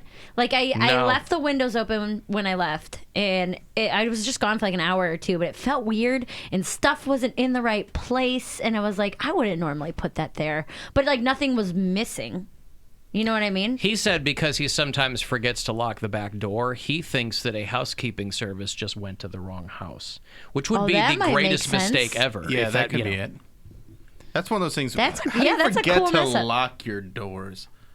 My friend the other day didn't lock their doors, and like someone went through their car, and I'm like, "Did you lock your car?" And they're like, "No, I forget to a lot." And I'm like, "How do you forget? Like that's the first thing you do when you got out of your car." Beep beep. I'll be out of my car for a moment, and it's locked. It's I can't not lock my car. It's a reflex. I have neighbors who tell me they don't lock their doors in their house. There's a And I lot of go, people who do wow, that. you guys have never lived anywhere else, have you? I mean, people who live in nicer neighborhoods. I have people like a friend of mine. Their family lives in a really nice development in like Cuyahoga Falls, and they're like, yeah, nobody locks their door. Oh. Like, because we would go to their neighbor's house for a cookout. My neighborhood's and just very nice, and I lock in. every door and window in my house. I can't do that. I mean, I get it. It's a sense of security, and you're comfortable where you live or wherever it might be. But it's like, But rich kids you are feel all secure in that neighborhood. You feel secure enough to leave your door open. I'll never be that rich secure. kids are always the tweakers. They got money and time. That's always going to be some kid in an affluent neighborhood that breaks into your And they also know kitchen. that they don't really get into trouble if they get caught. They'll be like, their dad will get them off or whatever. Right. So. Yeah, no, I would never be that secure ever. Turk in St. Louis. Hello. Hey, Alan, what's happening? What's up, buddy? Hey, listen, so, I have a little free time on my hands, and whenever I hear somebody mention a foxy chick, I tend to look her up on the internet. you mentioned that Anna Benson, who married the Pirates pitcher. Yeah. The guy you called a dope or a dork or whatever. Yeah, he's just like a goofball, you know. All right, so I feel like you kind of shortchanged this woman. I think you called her cuckoo for Cocoa Puffs. Yeah. Well, I happen to, since you did that, I looked up her Wikipedia profile. Do you know that she was wanted for murder when she was 18? I did not know that. No, Okay, you need to take a look at her Wikipedia profile. She was wanted for murder. She was on America's Most Wanted. What? Anna Benson? The same Anna Benson? The same Anna Benson. Huh. No, 15 years ago when I was on the air in Pittsburgh, Chris Benson had gotten picked up by the Pirates. And so they were still married. And so this was 15 years ago. So she was like 24 years old. So she was in Maxim and super like curvy and hot and just crazy enough. And you'd see her at clubs and things like that. But I'd never met her or anything, Wanted for murder, though. She wanted for murder. can put it down. When she's got that crazy putty. Should put you down. Yeah, it's worth it. When she was 18 years old, her and her boyfriend murdered another man and went on the run, and she was on America's Most Wanted. And they found satanic literature and symbols and everything all around her apartment. That's what I'm saying. I think Wikipedia. Yeah, I'm looking at it right now. Yeah, her boyfriend in '96, she and her boyfriend were charged with murder in her Tennessee apartment. I think Chris Benson found her when she was just a dancer, and he got sucked in too. But I don't think they were married for very long some at killer all. poom poom, man. Exactly, that's what I'm saying. Men are so dumb, man. They'll What? look No, past it's so anything. good. Well, they were married for 13 years. Jesus, what am I talking They'll about? look past You anything. would marry a murderer? She did not go to jail. So what? She wasn't convicted. She's not even convicted. Yeah, whatever. She was dancing at a strip club in Atlanta, and he found her, and they start, That's where you find a husband. That's where you find a husband. Have a good day, man. All right, thank you. There's Turk in St. Louis. Find husbands in strip clubs. In Atlanta, yes, you do. The rappers and all the athletes that come through there. No. The best strip clubs in the country are in There's Atlanta. a strip club in Atlanta called the Claremont Lounge. I don't know if anybody in here has ever been there. Oh, it's but janky as hell. It is, oh boy, it was. One lady took her teeth out. Yeah. She took her teeth out. And it was karaoke night, and the dancers had to dance to what you karaoke'd. I think that might be the oldest strip club in the United States. It was a spectacle. I think that's like their claim to fame. They had 3 generations on one stage. They had a grandma, a mom, and a daughter, all working there. I remember you told this story. Dude, that place was the craziest. You don't find a husband there. Oh, it's the oldest one in Atlanta. Not at that one, but at other ones. Yeah, Magic City. Magic City is where rappers go if they need a video vixen, a side piece, a wife. Like I remember Attell went there for Insomniac. Yeah. To the Claremont. Yeah. Here, well, okay, maybe you're right that strippers can find husbands there. Yeah, strippers can find Regular husbands. people don't. No, I'm not gonna you walk. can't No, go I'm not there. gonna walk in and find a husband no, at a strip club. It's for Okay, strippers, all right, honey. that's fine then. Oh, you thought he meant civilian women thought would he's- go. You are the he's- dumbest bitch. He said that's where you go to find a husband. I said patently false. Right. Yeah, no, I'm talking about You for the would not strippers. go there. But we all knew what he meant. I did not. You No, did not I don't know that I did. I knew exactly what he meant. He meant if you're a stripper, you're trying to lock up some money. You strip there. You go there. Yeah, people don't go there like, oh, I'm just paying my way through. People don't go to Magic City to pay their way through school. They go there because it's a career, and I'm just doing this until I either make it as an actress, a singer, or get a rich Get husband. one of these guys. Until I make it as an actress in Atlanta. Yeah, Get on a Real Housewife show. Yeah. Their reality show. You're just trying to lock up some money. Yeah. Magic City. You can make online reservations. Yeah, and they have like a shower room where you just are in the shower with them, and I've heard about those. Yeah, it's pretty legit. I need to go. I want to go to Atlanta. This is in Atlanta. Oh man, you're never gonna believe this. They have black girls. Oh really? It's called I like Magic those. City. Black Magic. Well, and the beauty is when you go to these websites and you look at these girls, They have the pictures on they're there? nothing special. I mean, even these brothels out in Vegas, they're like, "Here's our girls," and you're like, "Yeah, that looks pretty much They're like I willing. thought the Yep. girls would look." I feel like, well, that's just the time that it is now. With Instagram models and every other porn all over the place, like nothing's really going to pop out at you like that. Well, no, I'm saying there are legit gorgeous women on Instagram and porn. You go to some of these strip club websites and you figure you'd see a couple girls who are like, "Oh my God, gorgeous." But you look and you're like, I mean, you know. I thought the whole point of a strip club was like anonymity. Like you walk in, the strippers, no one has their phone out, no one's taking pictures. Well, like, they're not putting their real names up there. Oh, I know, but the face is good enough. People can find you through Google search with your face. Well, if they want to work that hard. I'm just saying. I don't know how many people are going to be tracking these chicks down. Imagine clocking in and... All right. Sarah, go ahead. What? Nothing. Clocking in and what? Are you sure it's clocking in? No, yes, clocking in, like if you work at a brothel, you're like, all right, I'm going to get some D today, and then you clock out and you're like, wow, I got a lot of D today. That would just be very weird. Those are the two things every day. Got to get some D today, and then you clock out, boy, I got a lot of D today. They don't even measure your time in hours. They measure it in inches. Chastity, how many inches did you work this week? How many inches did you work this week? 107. Wow, that's a lot of inches. Overtime.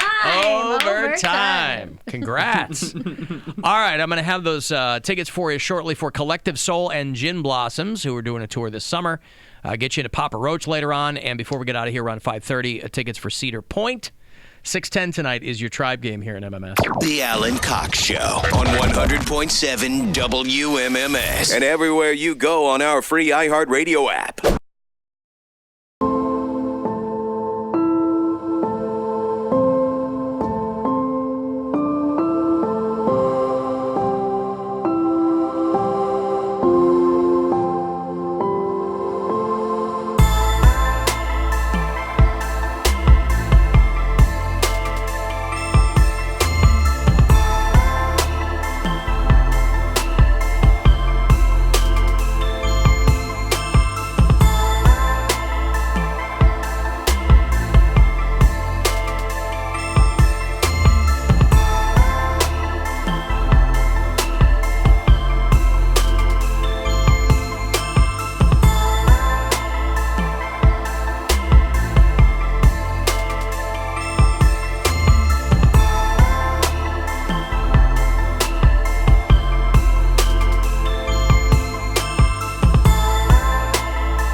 816-578-1007 to join us, or 800-348-1007. 35192, you want to send me a text, alancoxshow.com if you want to watch it live. It is there. The chat room is part of that. You can listen anywhere you are on the iHeartRadio app. If you do that from around the country, let me know where. It's available all throughout North America. Michael hit me up, a DM on Instagram. Those are the kind of DMs I get. Dudes. Michael listens in Colorado Springs, so welcome. Quayon and Matt listen in San Francisco. Jamie is in The Colony, Texas, outside Dallas. Alex is in Dallas. Wendy's down in Key Largo. Graham is in D.C. Adam is in Beaver Dam, Kentucky. Yeah, all right.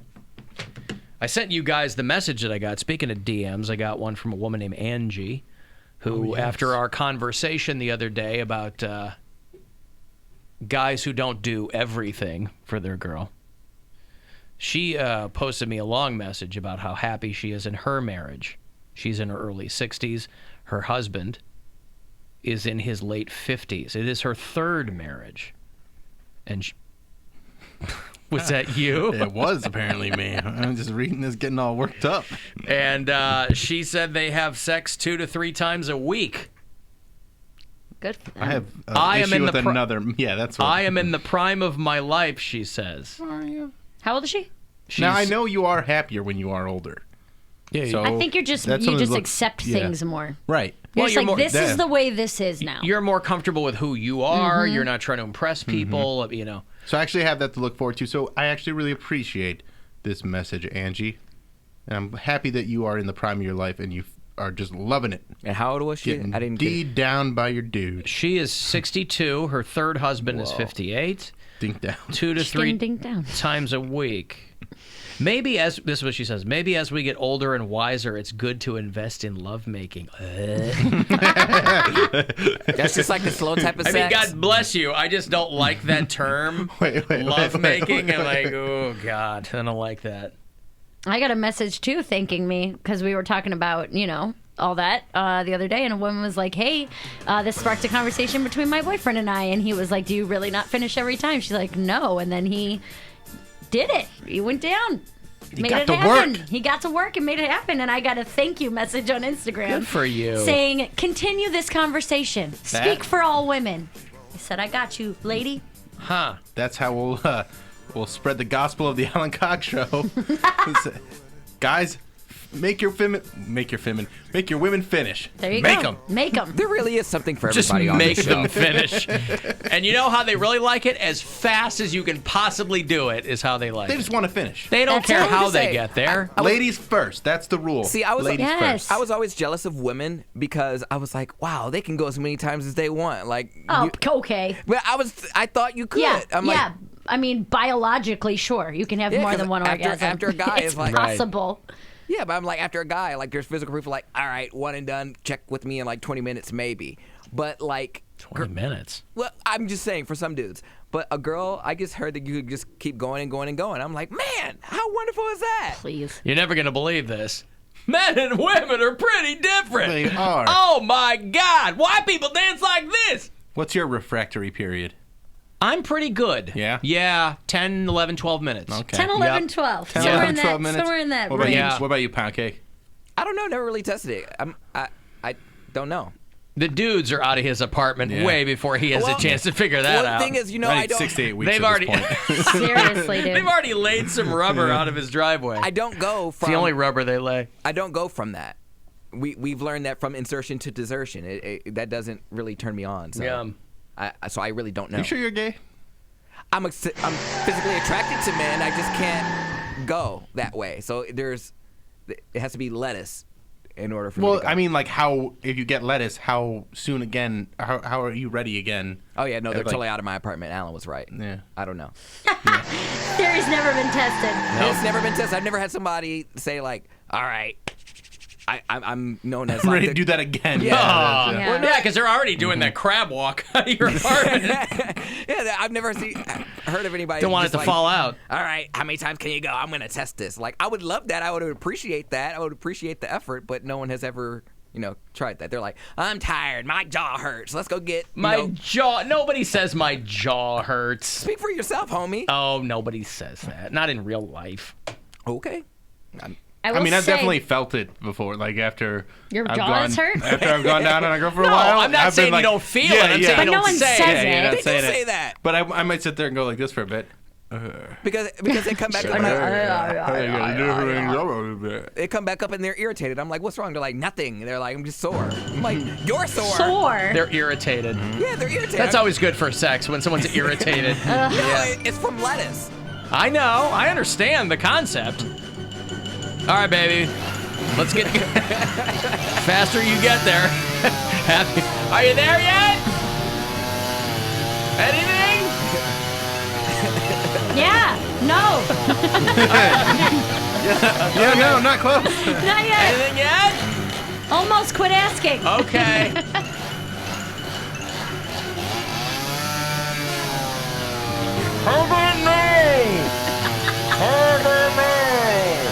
Almost there. Oh, all right. Can you get some more lube? This chainsaw's chafing me. Oh, man. I got to get some more bar and chain oil in there, baby. But I am such a giver where I make sure they, have a great experience and they try to go as many times as possible. But Oh, good. I'm just saying. That's enough. If I can't get mine, I make sure they get okay, theirs. that's fine. I don't believe it. I don't believe, Pound Cake, that you are giving anybody something that they're not giving you in return. I'm such a giver. I am a Since giver. when? But Come on, bitch. Hurry up. It's the one time he can't talk. He could. Maybe with some of the guys who's been Man. Well, look. Congratulations to everyone involved. Angie, your chick, Pound so Cake's excited. jaw. No, my Congratulations to everyone. Someone's jaw. My jaw's titanium. I'm fine. He's getting exercise eating all those hamburgers. Hamburgers. Hamburgers. I threw a question Mary's way in the break.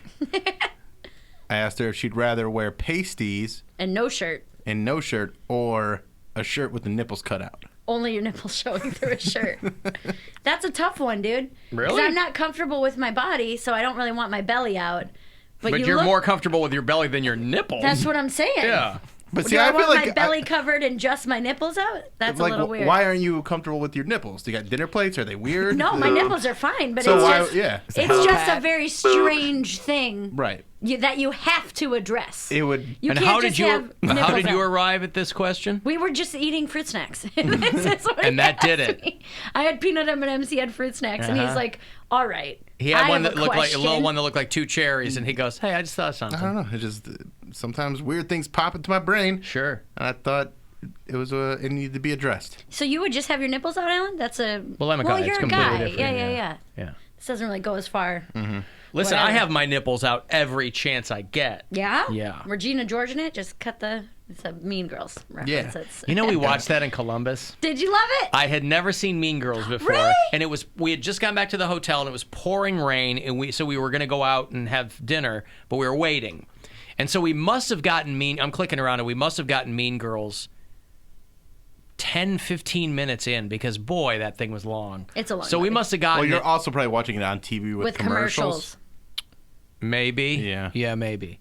Nah, well, either way. I don't remember if there were commercials or not, but yeah, so I watched Mean Girls. How'd you like it? That movie's not for me. Yeah. It's not one made for me. It came out when I was in like high school. I thought it was so- going to be funnier. I thought it was going to be less, because Tina Fey wrote it, right? Yeah. I thought it was going to be, I don't know. There's like iconic moments. I get why it's funny if you saw it and you're a girl when you were 18 that years movie old. was made for me. That's You what know I'm saying. I mean? Like Yeah. if you were of that time. First of all the girls in that movie look 30. So, I mean, think they were like in their early 20s though. They weren't that Rachel old. McAdams looked like she was 30 years old. It was depressing to see cute Lindsay Lohan, though, Mhm. because That was she's like her prime, so and she had a gorgeous cute in little that body movie. and Yeah. everything. So, I mean, it was entertaining. Huge jugs. You know, I chuckled a couple of times, but it was not. It wasn't made for Right, me. again, it's not made for Yeah. you. It's one of those things where I understand why everybody else likes it. I thought it was funny when I watched it, but it's also something I've never watched again. but my kids love it. Right. I've watched it several times. Rachel McAdams is 40 years old. Yeah. She was born in 78. Yeah, that's 40. Right. Oh, my goodness. Well, I'm just saying. She'll the be movie, 41 this year. The movie came out in 2004. So she was 26. Yeah, okay. Playing an 18-year-old. Right. Yeah. Yeah. I thought they were all like 21, 22. Well, you're wrong. Clearly. Wait, ease up, all right? At least I'm admitting to it. Again. Everybody's dead. It's been a somber kind of day. R.I.P. and farewell to the Cavalier girls. Aww. Who are no more. You go back, if you're a lifelong Clevelander, you'll go back to the 70s with the Cavalettes. I think probably one of the worst names for a cheerleading team ever, but whatever, doesn't matter. The Cavalier girls are no more. They're going to be replaced next season with a co-ed dance team because we should have more of those. Nevertheless, they said that I think there are more and more teams are going to be doing this because they try to family-friendly up these games. And I guess for some reason they think girls dancing around is not family-friendly. It's what they're dancing around in. Yeah. Yeah, but they're still a going to be wearing... skirt, and I mean, if you go to a high school basketball game, that's about as much as they're wearing. Right. So who cares? There were some girls on the team this year, though. They were banging. All of them are. A girl that one of my best friends from elementary school on was a Cavs girl for a few years. There's one. I'm we like, would go how to games are you and like, staying in that top? Dude. When I used to host Monsters games, I would have to take photos with the Monsters girls every season.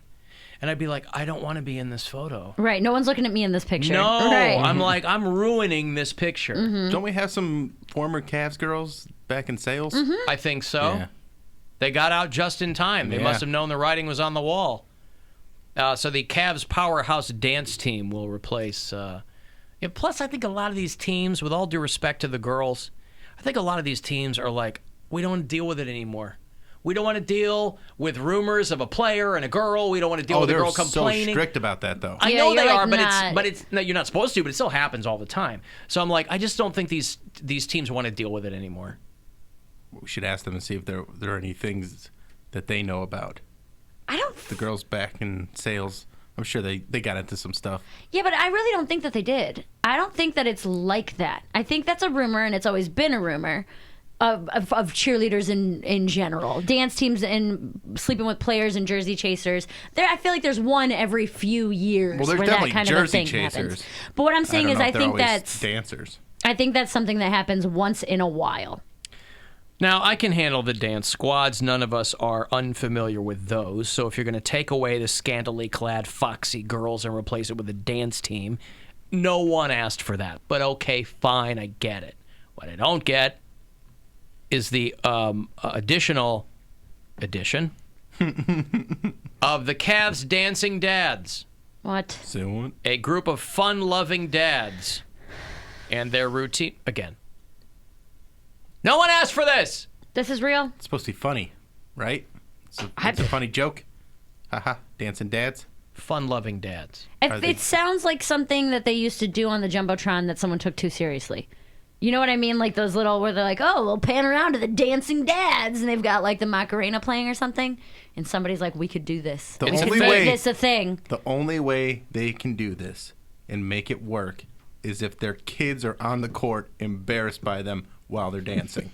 They're just like, it's great. Right. Yeah. And it can only be like you have to have a daughter between the ages of like 12 and 15. So they're just be like, I don't want to do this. Like, no, I'm a dancing dad, and you have to come and support me. I pay for your horseback riding, so now you're here. That's right. And they all have to wear white New Balances. So no more Cavaliers girls. I mean, growing up, I had the Lovables. And the Lovables were probably some of the first girls I can remember that made it move, right? You're out there, you're watching a game, and girls come out. There was nothing unwholesome about it. It's just like a dance squad. They don't want the Cavaliers girls anymore. They want a dance team, and they want dads. Where's the moms? Where's the MILF squad? I don't want the moms. I want the MILF squad. Half these girls were probably moms. But, listen. I'm not in charge of things. All right, I pregnant. don't know how anybody does anything over there. I want the pregnant dance squad. The mom to be? Mm-hmm. They're just out there. They're doing synchronized routines, just holding their back the whole time. Yeah. Lamaze? Yeah. Hey, Sam. Hello? Hello, Sam. What's going on? Is Sam the guy who was trying to get a date for his dad a while back? Yes. Okay. And it's ironic. It's ironic that I'm calling now because that's what I should do for my dad is get him on that dancing squad for the Cavs. The dancing dad? Yeah, but you said your dad was a big guy, right? He's not. He's not a big guy. He's just got a really bad back. Well, right. That might work against you for a dance squad. Is all I'm saying. You never know. I mean, I've seen the dancing dad. They had him for a couple games last year. I don't know what I should do. All right. Well, how can I help? Well, but I was calling for something. I was calling for my dad, but for something else here. You guys remember me from a couple weeks ago. Yep. And I showed my dad the live stream, and he was completely embarrassed about it, and it was so funny. But we continued watching, and then he heard about Whitney, and he was like, "Wow, that I think I could take her out on a date." So I was wondering if anyone could get Whitney for me. Whitney's not ready to date your dad. But he could help. Whitney got very, very particular set of requirements. Of skills. Of requirements He's for got the man. retirement. What are you talking about? Requirements. Requirements. Like Not things that need to retirement? happen. Requirements. Yeah, you gotta have a good back, man. I love volleyball, and if you can't play with me, then what's it all about, You keep saying requirements. I keep thinking retirement. Not retirement, right? Requirements. Okay, retirement. With a Q. With the dollar sign, right? Yes, and a Z. Oh, okay. Z. Does your dad, does he drive like a sports car? No. What kind of car does he drive? He drives the smallest car it seems to mankind. He drives a Ford Focus. Or Fiesta, sorry. Ford Fiesta. Yeah, smart car, small. Fiesta means party. So that's like, that's a step in the right direction. I feel like your dad should be talking to Brittany. I mean, Sam's kind of a go-between. Yeah. But he don't get off work till. Yeah, no, I understand. I'm just saying he's not in retired? general. No, he's not retired. Oh, gross. Where'd you get this retirement? Because he can't hear straight. Yeah. He don't do nothing I was thinking straight. he was in his 60s. I just assumed. Don't talk to me, you And then I'm about to go off. What? You gonna start a problem? We got a problem here? No. Pancake? What's the problem? Nothing. All right, anyway. Sam, boy, always a pleasure. Let me know when Dad can phone in one of these days. All right. All right. I might be able to swing something here soon. Okay. We'll see. Thank you, Sam. There's Sam, whose dad is enamored with Brittany. Get him a hooker. Like, trying to recruit or something. Why is your response to every relationship quandary, get him a hooker? Because it's a solution to a lot of problems. It is a solution. It is a solution, but why is that the go-to solution? Because that's the first one that seems the easiest. Yeah. I feel like hookers aren't that easy to get. Hey, get your dad a Cleveland No, they hooker. Yeah, they're real easy to get. What you mean? Yeah. Alan, can we get a basketball team before a dance team? Yeah, that'd be good. Let's do Co-ed? that. Also co-ed? Whoever can win, I don't care. Put those girls out there if they can get the ball in the hoop. All right, listen. Let me break here. I'll be back. I'll have those Collective Soul tickets for you. They're traversing the country with the Gin Blossoms. They'll be out to the MGM Northfield Park. 35192. Want to text me for anything else? Or AlanCockShow.com. The Alan Cox Show on 100.7 WMMS. And everywhere you go on our free iHeartRadio app. From the MGM Northfield Park Weather Center.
couple of tickets for Collective Soul and the Gin Blossoms. They're on the road all summer. The Now's the Time Tour. Tuesday, June 11th, just a couple of weeks away at the MGM Northfield Park. Tickets are on sale now if you go to Ticketmaster.com. This pair for you if you are caller number 12. Good luck. 2 for Collective Soul and the Gin Blossoms. 216-578-1007 or 800-348-1007. Some people say our country is more divided than ever. But don't ask him.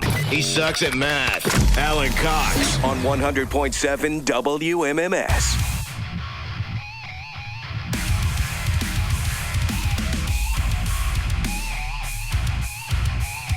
Tribe game tonight, 6:10. It's an early one.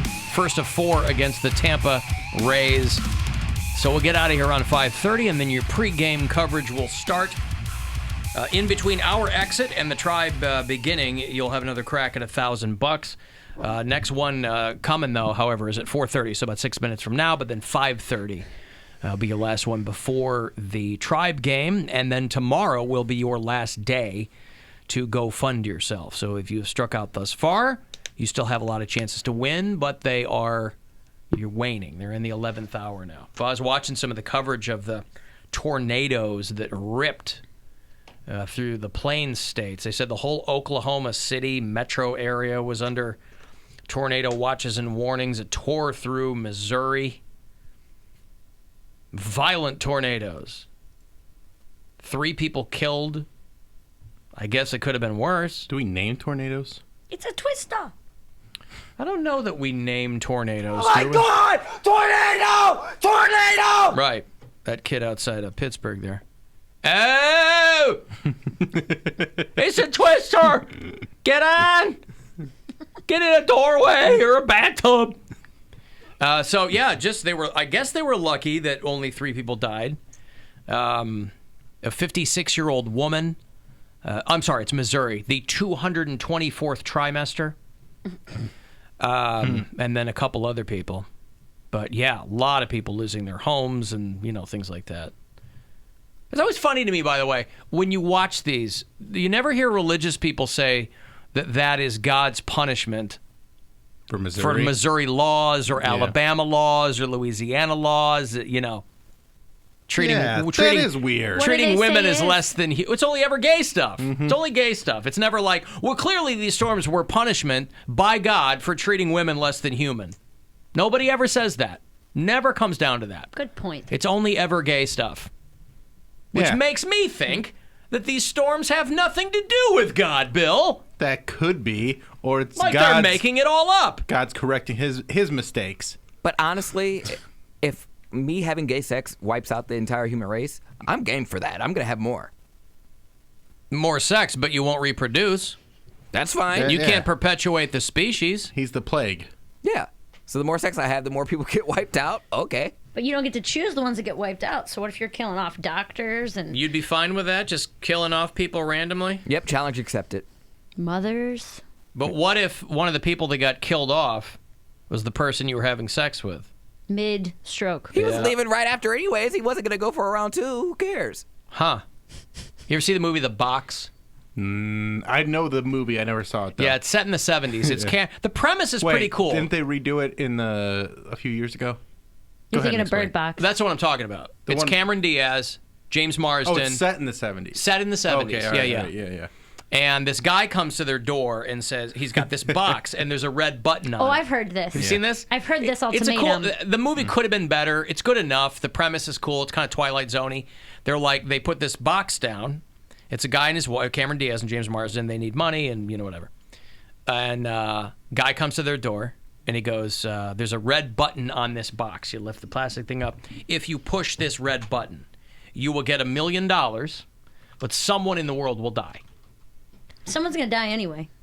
Well, that's, I'm not going to give the film away. It's a few years old, but they come to a certain conclusion, but it's kind of what comes around goes around. It's not the only box in the world. This guy's walking around, Would you take $1 million if someone else, if you would cause someone to die? Oh, I don't know, man. I think we all say we wouldn't know. I think we would push that red button so goddamn fast to make your head spin. I don't know that I could. I'll take really 300, don't. Alex. I mean, you're never gonna meet him. I mean, you're never gonna. I think that's. I'm a little foggy on the precise point. The Republicans plot points would have of the no movie. problem. But it's a cool movie though. It's called The Box. There's a sketch on Funny or Die called The Button, which is a parody of this, and like, if you press this button, you'll get $1 million. He just presses it right away. He's like, wait. You gotta hear I think I saw that. He's like, no, if you press this button, you'll get $1 million, but someone dies, and he just presses it again. It's like every time you press this button, someone dies. And he's like, you're not getting the $1 million. He's like, okay. He just keeps hitting the button. So funny.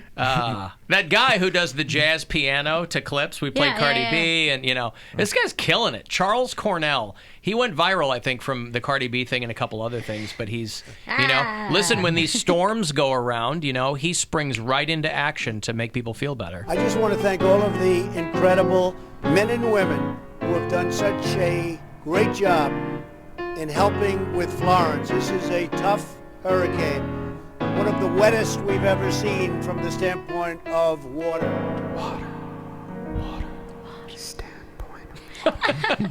We played that one. Standpoint of what, huh? We played that one. We did? Yeah. When? 2 weeks ago, last week, whenever the Cardi B one came out. Yeah. No, I didn't play this. Yes, Yeah, you you did. did. No, I didn't. Yes, you did. We've played that on the show before. Because you mentioned the Cardi I B one. remember him going, and I was like, "Water." yeah. I remember that. And we all laughed at the water part. Huh. Still not gonna top Cardi B though. So I don't remember that at all. None of you bitches.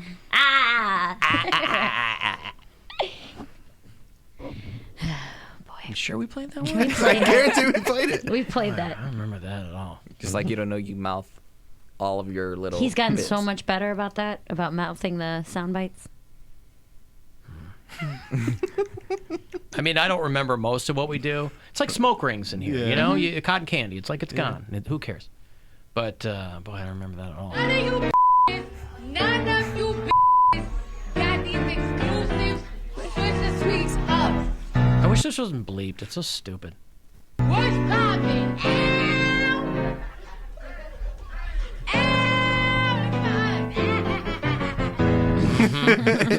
Good. I want to learn to play piano. Really? Yeah.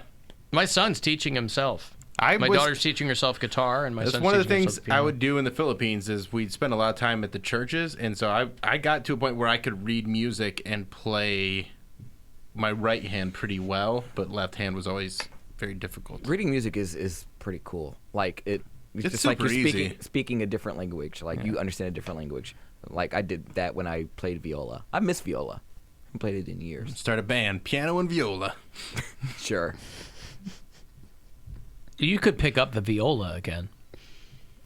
Well, I never owned my instrument. It was the schools, and once I transferred schools, I. Oh, you didn't stopped buy playing. it? No. Oh, I It see. was. And we got roped into that. We were renting a violin for my daughter for years. Yeah, no. Ours was. Does she free. play violin now? No. I never. I'm so. I'm Oh, not I said to my musically my son last night. I go, "Do you still play?" When he mentioned he was teaching himself piano, I go, "Do you still play your saxophone?" He goes, "No, we gave it to so and so." He gave it away. Well, some kid. I go, "We bought you that saxophone." And he's like, "Yeah, yeah, it was not cheap." Yeah, I just don't want it anymore. He's like, "Yeah, I'm kind of done playing it." I was like, "Cool," but you got really good, and that's not an easy. A saxophone is a very difficult instrument to learn. And he goes, "Yeah, I'm just kind of done with it." We gave it to some neighbor kid who's coming up and wants to play the saxophone. I'm like, I remember. did this kid give you money for it? No, It cost me a lot of money. Out of his own heart. I'm just buying things. People giving them to other people. I'm like, give it to me. I'll teach myself the saxophone. You're made of money. You got $1 million. You're gonna learn to play harmonica and saxophone. I'm learning to play everything. My golden rule, though, is I don't want to play in any instrument that I have to drain. Oh, I don't even like that word. You have to drain pianos. Not if you're doing Depends it on right. how you play them. Yeah. Yeah. All that piano wire can cut you up. I am so musically untalented. I have no I can't do anything. I can't Really? sing. I can't play How an do you know instrument. this? I've tried. Well, yeah, but I think anybody could learn to play an instrument. I mean, The yeah, if I triangle. gave it enough, yeah, right. You get the triangle. It was just never something I took an interest You're playing in. tambourine. I played. Yeah, that's easy. Yeah. But what I'm saying Something. is it has more to do with the fact that no instrument like spoke to you. Right. Yeah. I mean, in You elementary could learn school to and play. middle school and stuff, I feel like in elementary school you got to try a bunch of different ones. We played the recorder. I tried the cello for a while. Yeah, we never did that. We never It was had. part of our music class. We got to try a different instrument for a week, and then some kids stuck with it, and then that's how you became in band and stuff. Because I never played in school, but I knew from single digits that I wanted to play the drums. Like my grandma bought me my first drum set. Yeah. We had to do the recorder. Yeah, I had to play the recorder, which I wasn't. I mean. Nobody's good at it. It's just yeah, right. Yeah, I never could played. probably still play Hot Cross Buns on a recorder. I think everyone can. Yeah. No, I couldn't. I never played the recorder. I could teach you to play Hot Cross Our music Takes class 2 in a seconds. commercial break. Our music class was our teacher playing piano music. As I was watching my daughter's choral concert last night, just extraordinarily talented kids. My daughter has an amazing voice. She had a couple of solos in this thing, and they're doing some contemporary pieces. They're doing some old, madrigals, Renaissance type. Just really, really talented kids. And this woman is sitting there playing the piano in certain pieces for accompaniment, obviously. And I was thinking about when I was in music class where they were trying, because one of the songs they did was a Curtis Mayfield song last night. It's called, I forget what it's called. It's called It's All Right, or It's Gonna Be All Right, or whatever. The whitest rendition of this song I have ever heard in my life, okay? But that's fine. It's high school, whatever. They're not trying to funk it up. But you're going to do a Curtis Mayfield song. To me, it was kind of a weird pick. And to cast my mind back to when my first grade music teacher, or whenever I would have been a little bit older in first grade, she was going to hippen up music class. So she brought in the sheet music from the new Police album, which had Every Breath You Take on it. Mm-hmm. I think it was Synchronicity. So I would have been 12, whatever you are when you're 12. And she Sixth was, grade. oh my God. And it was just Seventh grade. playing the Police on a piano and her trying to Every Breath. I'm like, as an adult, you go, that's a stalking song, one. We didn't know. Right. Just to put, everybody's into the Police back then. So, you didn't stick with it. Stick with what?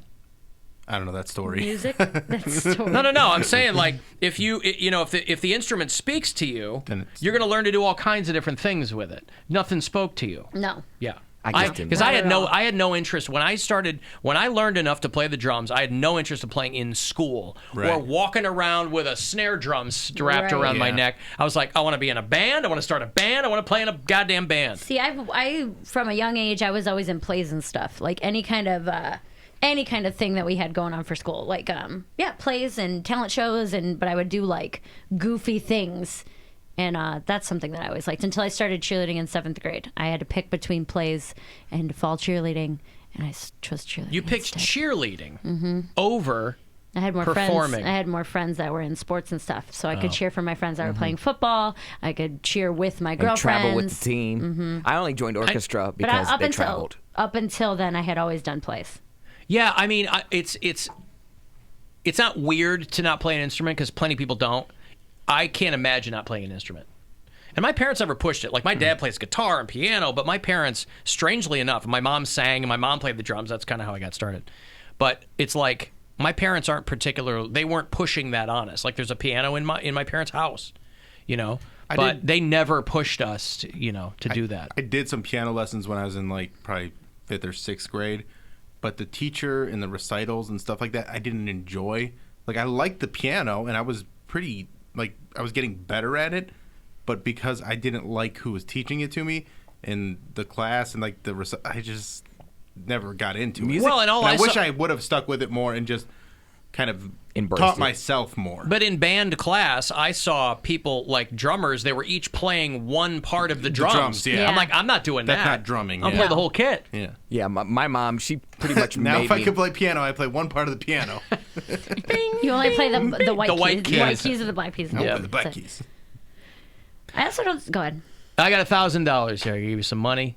Good luck. Hey, it's Rover. Go fund yourself. We have your shot at $1,000 now. Text the nationwide keyword FUZZ to the number 200-200. You'll get a text confirming entry plus iHeartRadio info. Standard data and message rates apply in this nationwide contest. That's FUZZ to 200-200. Good luck and go fund yourself from 100.7 WMMS. Do you know where Denison University is? Yeah, I had friends that went there. I have a friend that went there. Ramon went there for a little while. Never even heard of it. Yeah. Me either. But Jennifer Garner went there. Yeah. It's outside Columbus? Is that what? Okay. She spoke. She was their commencement speaker at their graduation over the weekend. She graduated there in 1994. And she came out to give the graduates some life tips. I love these commencement speeches. I don't remember which school it was. I don't think it was Ohio State. I can't remember if it was local or not, but like, it might have been UW-Madison. Like, they got J.J. Watt from the Houston Texans. Well, he went there, so that would make sense. He did go there. Yeah. Oh. But still, you know, I mean, do everything you can do. It's like, okay, bro. They should get Cardi B. None of you bitches. Yeah. Oh, go ahead. Here's Jennifer Garner giving her tips to the graduates. When it comes to Halloween costumes, go funny over sexy. Why would you dress like a flirty nurse when you could be a mailbox? Nothing looks better in your 50s than sunscreen in your 20s. Don't walk down the Grand Canyon to see what it looks like from the bottom. Don't smoke. What? And don't vape. I'm sorry, somebody has to say it. Mixed signals are not mixed signals. They're a no. If you're a woman, and pardon me for being binary for just a second, this stage has been set. The world is yours to grab. Go out and get it, girl. Finally, stay close to your friends from college. I mean, at least those are specific things. They're weird and random, but at least they're specific things. Steve Carell went there too. Really? Oh, that's right. Yeah. Denison? Yep. It says notable alumni, and he's one of them. Is it a performance school or? No, it's just a regular liberal arts college. I Really? believe. Yeah. Damn liberal arts! I used to smash a girl that graduated from there. Come on. What? It's not more liberal than Oberlin. Just saying. Your single connection to Denison University He used is to that smash. you used to have sex with a girl who graduated from there. Yeah. Yeah. Do you know It was what Jennifer her degree Garner. was? It was Jennifer Garner. Yes, that would be great. All she kept talking about was how she hated Ben Affleck. She just wanted to be a mailbox for Halloween. That's right. Put a letter in me. Her signals weren't mixed. And that letter was deep. Biology. Biology. Yeah. Biology major. What do you do with that? She's trying to be a doctor. So that was her So she undergrad. wasn't like Yeah. pre-med. Well, it's pre-med biology degree. So you I don't were know how it were offering yourself as a specimen. laboratory Yes. specimen. Yeah. Study me. There you go. That's what he said, and he laid Uh-huh. starfishing on the bed. He said, study me before we smash. Smash. Smash. All right, I got Papa Roach tickets coming back. If you saw them at Sonic Temple or if you missed them this past weekend, their tour is coming back through to do Jacob's Pavilion and Nautica in August. So if you dig P. Roach, I'll have those tickets for you after the break. 35192 if you want to text. The Alan Cox Show on 100.7 WMMS. And everywhere you go on our free iHeartRadio.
at Sonic Temple.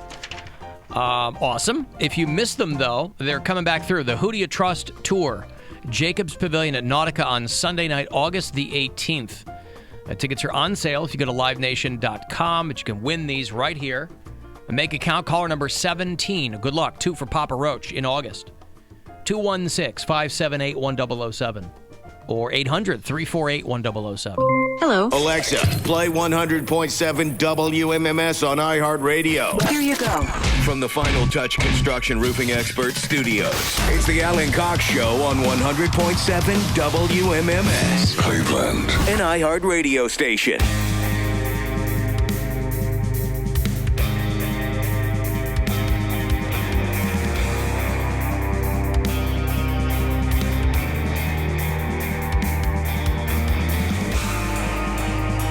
$35192 if you want to send me a text. AlanCoxShow.com, all the other stuff. Don't miss this week's Christie's Instagram hotties. Oh, yeah, they're hot. Those are there, provided for you. They're hot. Every Monday through the tireless efforts of one William Squire, Esquire. Tomorrow, top of the show, I will have full info for you for the first Alan Cox Show bar crawl of the summer. It's right around the corner. We'll tell you when and where and how to join us for that. Comedian Jay Farrow back in the room tomorrow. He's doing the weekend at Hilarities. Are you on any of the Jay Farrow shows? No, I am headlining the Funny Stop this weekend. Oh, First right. show is tonight at 8 p.m. And actually, if you call 330-923-4700, you can get free tickets for tonight. Boy. Just mention my name or WMMS that you heard it on the radio, and you'll get free tickets tonight, 2 for $1 tomorrow. Okay. Mm-hmm.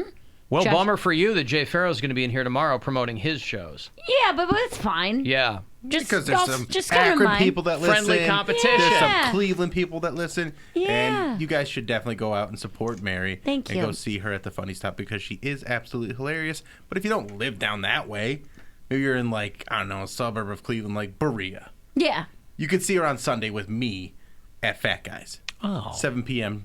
doors, 8 p.m. show. $10 in advance. You go to BillSquire.com to get those tickets. But also, go see Mary at the Funny Stop. I'm going to try and go down on Friday. Yeah. So what you're saying, and if I'm hearing you correctly, and I think that I am, is that you could see Mary for free or see her with you for $10, which means you are worth $10. Yeah, I am worth $10. Well, Yeah. she's worth I'm worth money Friday and Saturday. Friday and Saturday. I'm worth 2 for $1 full tomorrow. price on Saturday. Full price on Saturday. So I mean, you gotta think, man. Good for you. Thank you. Full price. Full price on Saturday. Sorry, guys. I knew you would do it. I know. I knew you'd do it. And the more people who show up, the less I have to explain myself to Pete. So that would be great if you guys come and say, "Hey, we love Mary too." He's like, "Where are all the people?" Be mad at me. Yeah, we're all people. So Jay will be in tomorrow. Our buddy Steve Byrne will return to the show shortly. He's going to be pimping his new documentary about the Amazing Jonathan. You know the really? Amazing Jonathan? Yes, I love the Amazing. I love this guy. I don't know. I forget if he was on Star Search back in the day. I think he was. I saw him in a club one time 20-some years ago. And his wife, he was an illusionist. And part stand-up, part illusion, but he would do like these really gross illusions. Oh, funny. Yeah, and Steve Byrne, who was your headliner for this year's Alan Cox Show comedy tour, he has directed a film called Always Amazing, the true story of the life, death, and return of the Amazing Jonathan. That will be premiering very soon. That's exciting. I didn't know he was doing that one because he talked about the other movie that he was working on. But not Opening this one. Act is his film that's going to be coming out soon. So he's got a lot of stuff, a lot of irons in the fire, as they say. So Steve will be joining us probably in the next week or so. And what else? Stephen Colbert is #1 in late night. And you'd probably never hear him toot his own horn because he's almost overly deferential. You know, it used to be late night wars back in the day where it was Carson against Letterman. But now, the new breed of guys is kind of like, it's fine. We don't care. Really I mean, wasn't Carson versus Letterman because they were on in different spots. I think wasn't Carson against Letterman at some point? No. It was always Letterman against Leno? Because Letterman didn't get his show on CBS until Leno was officially that whole debacle with that. okay. Right, so Leno, so Carson basically against a revolving door of other people trying to dig into Carson. Yeah, and nobody could. Nobody could. Yeah. Alan Thicke and Pat Sajak and all these people. Arsenio Hall, I think, got the closest to cutting into Carson. So Arsenio had a good run. Yeah, so Leno and Letterman. Conan, in the mix. Anyway, it's been a long time since CBS has outrated The Tonight Show. But Colbert did it. He's got the number one spot. I was kind of surprised at this, actually. He's got the number, and I love Stephen Colbert. I just didn't know that he was doing that well. He's got the number one spot in late night for the under 50 viewers. There's a lot of people who are over that who just go, click, Tonight Show. They don't care who's hosting. So Colbert is number one in the money demo. Last time that CBS Late Night was number one was in 1994. Jeez. Whoa. See, Letterman made 3 times the money that Leno did, but Leno always beat him in the ratings. So Letterman was like, "Yeah, it's fine. I'll deal with it. I'll deal with it." He was making $30 million a year. Leno was making great money. Good Lord. But Leno was this guy who everybody knows, it's famous, that he would sock away his stand-up money or his Tonight Show money or something. He'd live on his stand-up money. Yeah. Because he was still doing stand-up all the time. So he was very famously, Leno would say that he never spent any of his Tonight Show money. So, and he was such a company boy that he's like, when they'd come to him and go, "Hey, we got to take a cut, whatever, because of this and that," he'd go, "Okay." So Letterman, anytime Letterman's contract came up, it was always a lot more contentious with CBS. So Letterman always made more money than Leno. He just didn't beat him in the ratings. So it's been 20-odd years since CBS has been number one in late night. Now, again, the landscape has gotten so fractured that this isn't as important as it used to be. But they also have the most number of viewers overall. Well, good for them. Yeah. That's awesome. That's cool. I should do that like Jay Leno. What? Just live off of his stand-up money. You have to make stand-up money to live off of it. His stand-up money. Oh, his stand-up money. Yeah. Bill very famously also lived off Jay Leno's stand-up money. I feel like many people could. Right. It makes a lot. I feel like I should start doing that and just start saving all my stand-up money. Like, I'll live off of this, and then because I make a good supplement to my income doing stand-up, and that's why I do it so much. So if I start saving all that and not counting it as like my income, you don't already that I get do to that? live off? Not really, and I should. Yeah. I mean, it's not like I'm not spending any money right now. I'm saving pretty much everything. Like what I do is I don't spend any of my Cameo money. Yeah. Oh, yeah, that's smart. Any of my $0 Cameo dollars. That is all socked away in an account that currently has 8 Bitcoin. a 0 balance. Regular listeners to the show, and it's probably popped up in a Sum Of show. I can't recall how long ago this was. It was a while back. When our own Bill Squire's eyes stopped working mid-show. Yep. That was an Erica show or a Mary show? That was an Erica show. Erica show. Because Erica asked me if I had any allergies that might cause me to go blind. And I said, I'm not allergic to seeing. Still funny in the moment. I'm glad you could keep a sense of humor during that. You still paying the bill for that, by the way? No, it's all done. Wow. Was your right eye or your left eye? Right eye. It was your right eye. Mel B from the Spice Girls had the exact same thing happen to her. She allergic to seeing, too? No, she had a medical emergency where she could not see out of her right eye, and they determined that she had eye herpes. That's not what I have. You sure? Are you sure? I don't have eye herpes. Are you sure you don't have eye herpes? Oh, he had that quote-unquote sty for a while. That was probably the other eye. That's probably a herpes outbreak. Other eye. Is it right? Okay. All right, tell me about eye herpes. Mel B, they said that, I don't know what it's called medically, but the shorthand is that she had eye herpes. Ew. And she went blind in her right eye. For how long? Forever? No, I think she might have her sight back. But she was in Mine only went away for a few minutes. What's that? Mine just was gone for a few minutes. Severe iritis. Iritis? I don't know. It's eye herpes. What do you want? She ended up going to some hospital in London, and then she ended up going to the Mayo Clinic.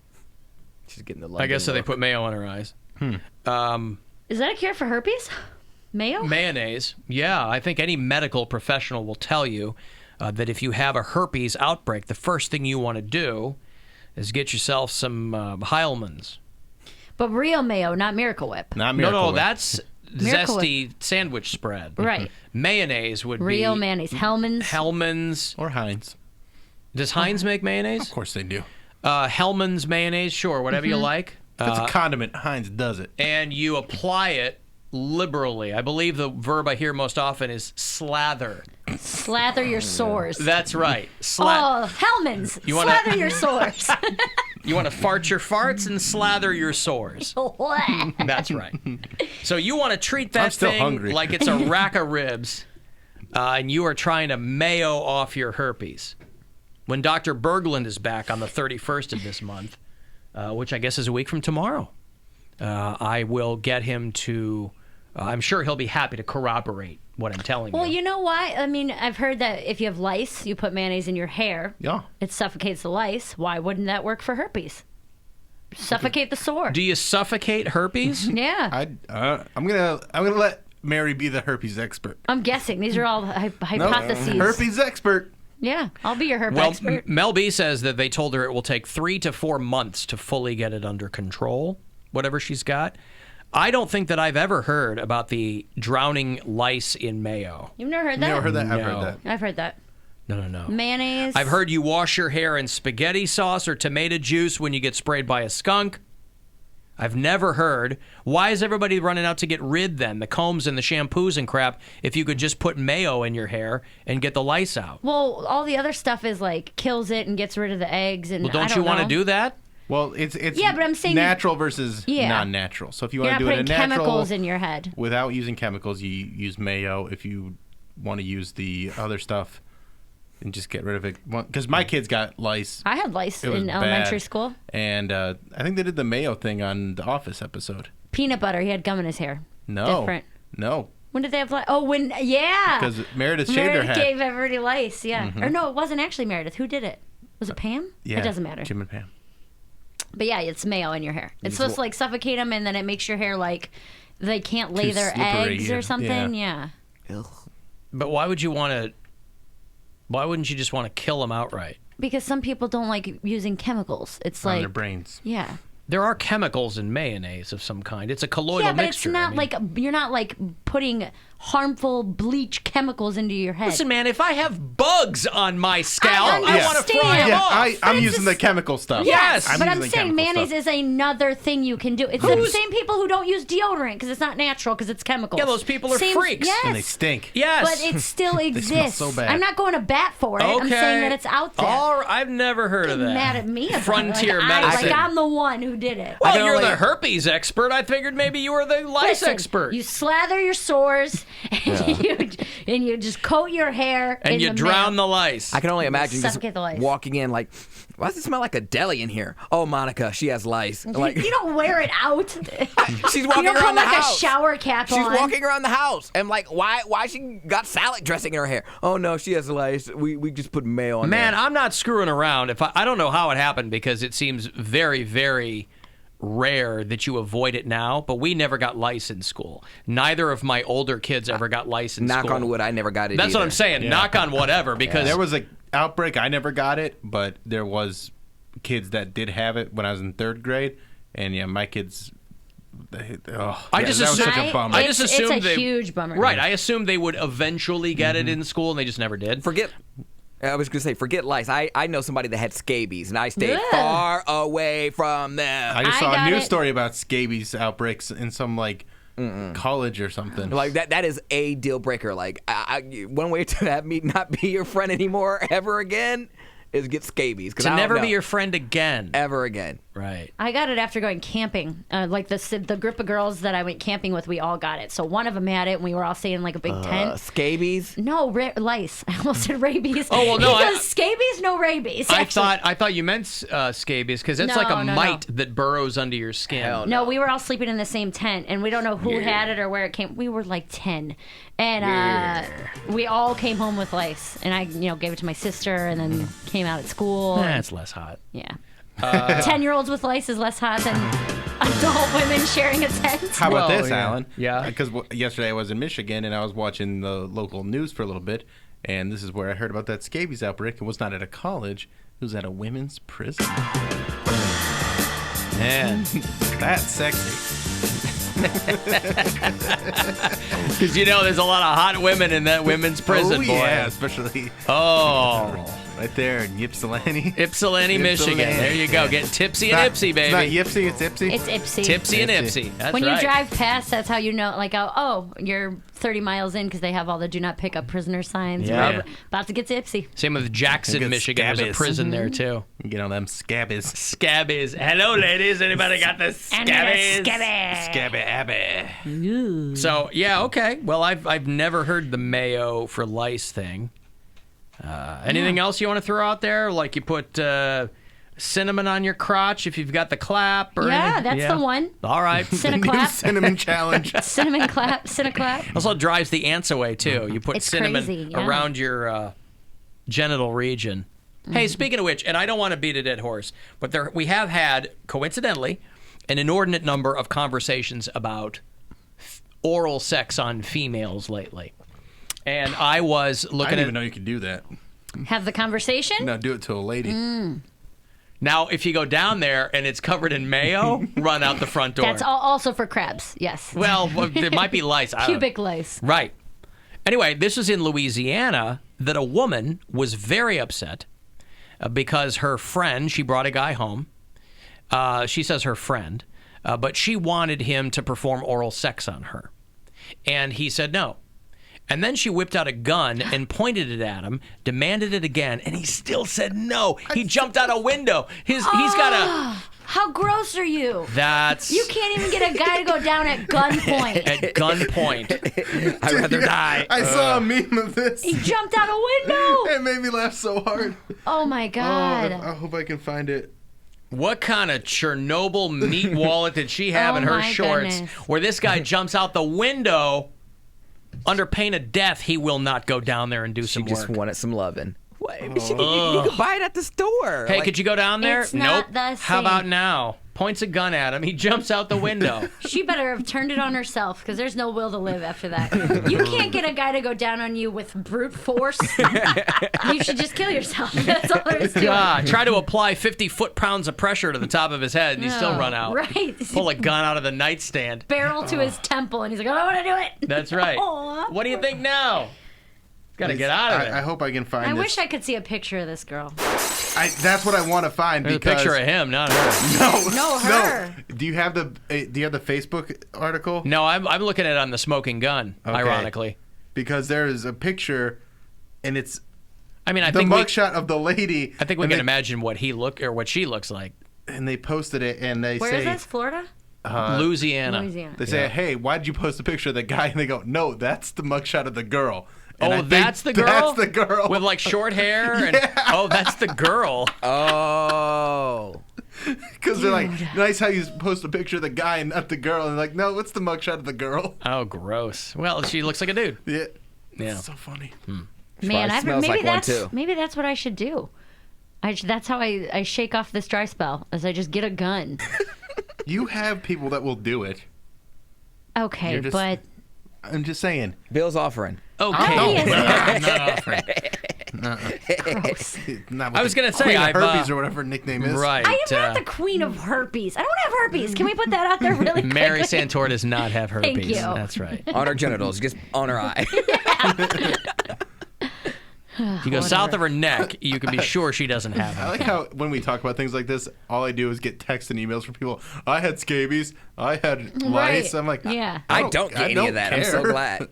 They want to throw in. I know. All right, let me break here. I will have those Cedar Point passes for you when we return as promised. Tribe pregame is set for around 5:30. First pitch tonight against Tampa downtown is coming up at 6:10 on MMS. The Alan Cox Show on 100.7 WMMS. And everywhere you go on our free iHeartRadio app. From the Universal Windows Direct Weather Center, WMMS weather. Hey guys, skies will continue to clear tonight. No rain in the forecast, and we're in the 50s by early tomorrow morning. More sun tomorrow, highs near 70. I'm 19 News meteorologist Sam Roberts on WMMS. This report is sponsored by Discount Drug Mart. When your small Memorial Day picnic becomes a huge party, don't panic. Just make a Discount Drug Mart run for burgers, brats, beer, ice, and everything else. Drug Mart saves picnics. From our family to yours, Discount Drug Mart thanks you for 50 years as your hometown pharmacy. Hey, it's Alan for Sweet Pete. Let's talk about your lawn. Let's talk about your garden. This is a perfect time of year to be taking care of both of them. Now, anytime I can find a product that is 100% organic, that it's awesome and I love, and it's from a great local company, you can't go wrong. Urban Organics is a great local company who put Sweet Pete together. And they call it the best mulch on earth, but it really is more than that. It is 100% organic. So whether you use it in your garden or on your lawn, if you have pets or kids running around, not a thing you have to worry about. It's really 4 products in one. It looks awesome. It's like that dark chocolate color mulch. It's composted, so it protects from plant loss. And like I said, it's a soil conditioner, and it's 100% organic. You'll find a nursery near you, or you'll find a garden center. They may or may not carry, but the places that really know what they're doing carry it. You go to sweetpeteohio.com, it's P-E-E-T, and you find the distributor locator there. So if you are a gardener of any stripe, it's a great time to plant and make sure that you got yourself at least one big bag of Sweet Pea. If you need it by the truckload, you can do that too. And again, it's 100% organic, so you're not dealing with parts unknown. Sweet Pete is the stuff to get.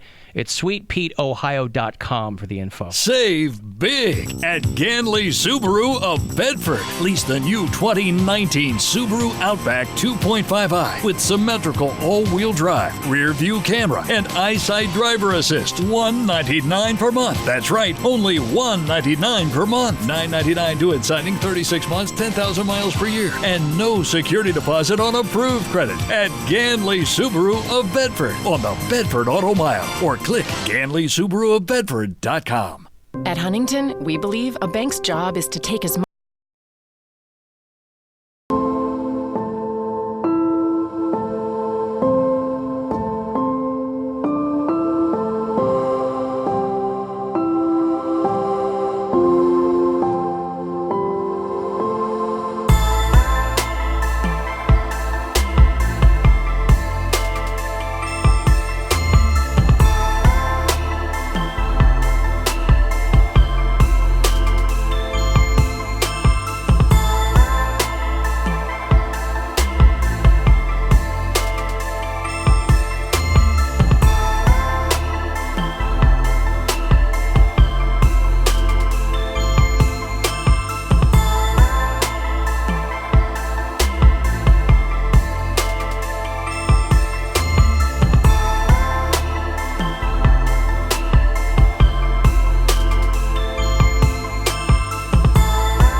right, a couple of passes to Cedar Point. You can check out the Monster Jam Thunder Alley. It is there May 18th through June 30th.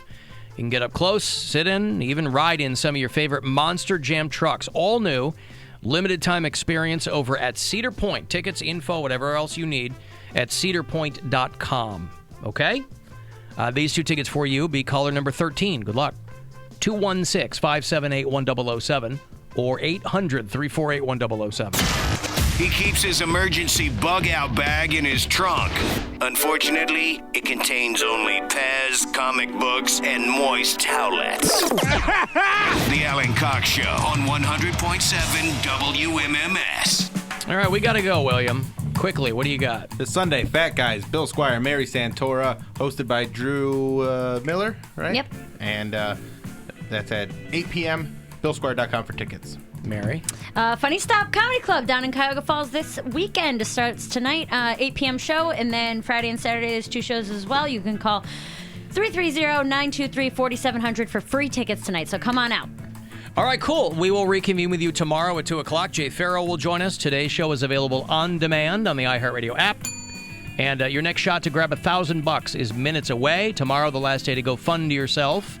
And that's all. Tribe pregame is next. First pitch coming up 6:10 against the Rays. And we'll see you in hell. The Buzzard. This cat has 9 lives. If we were to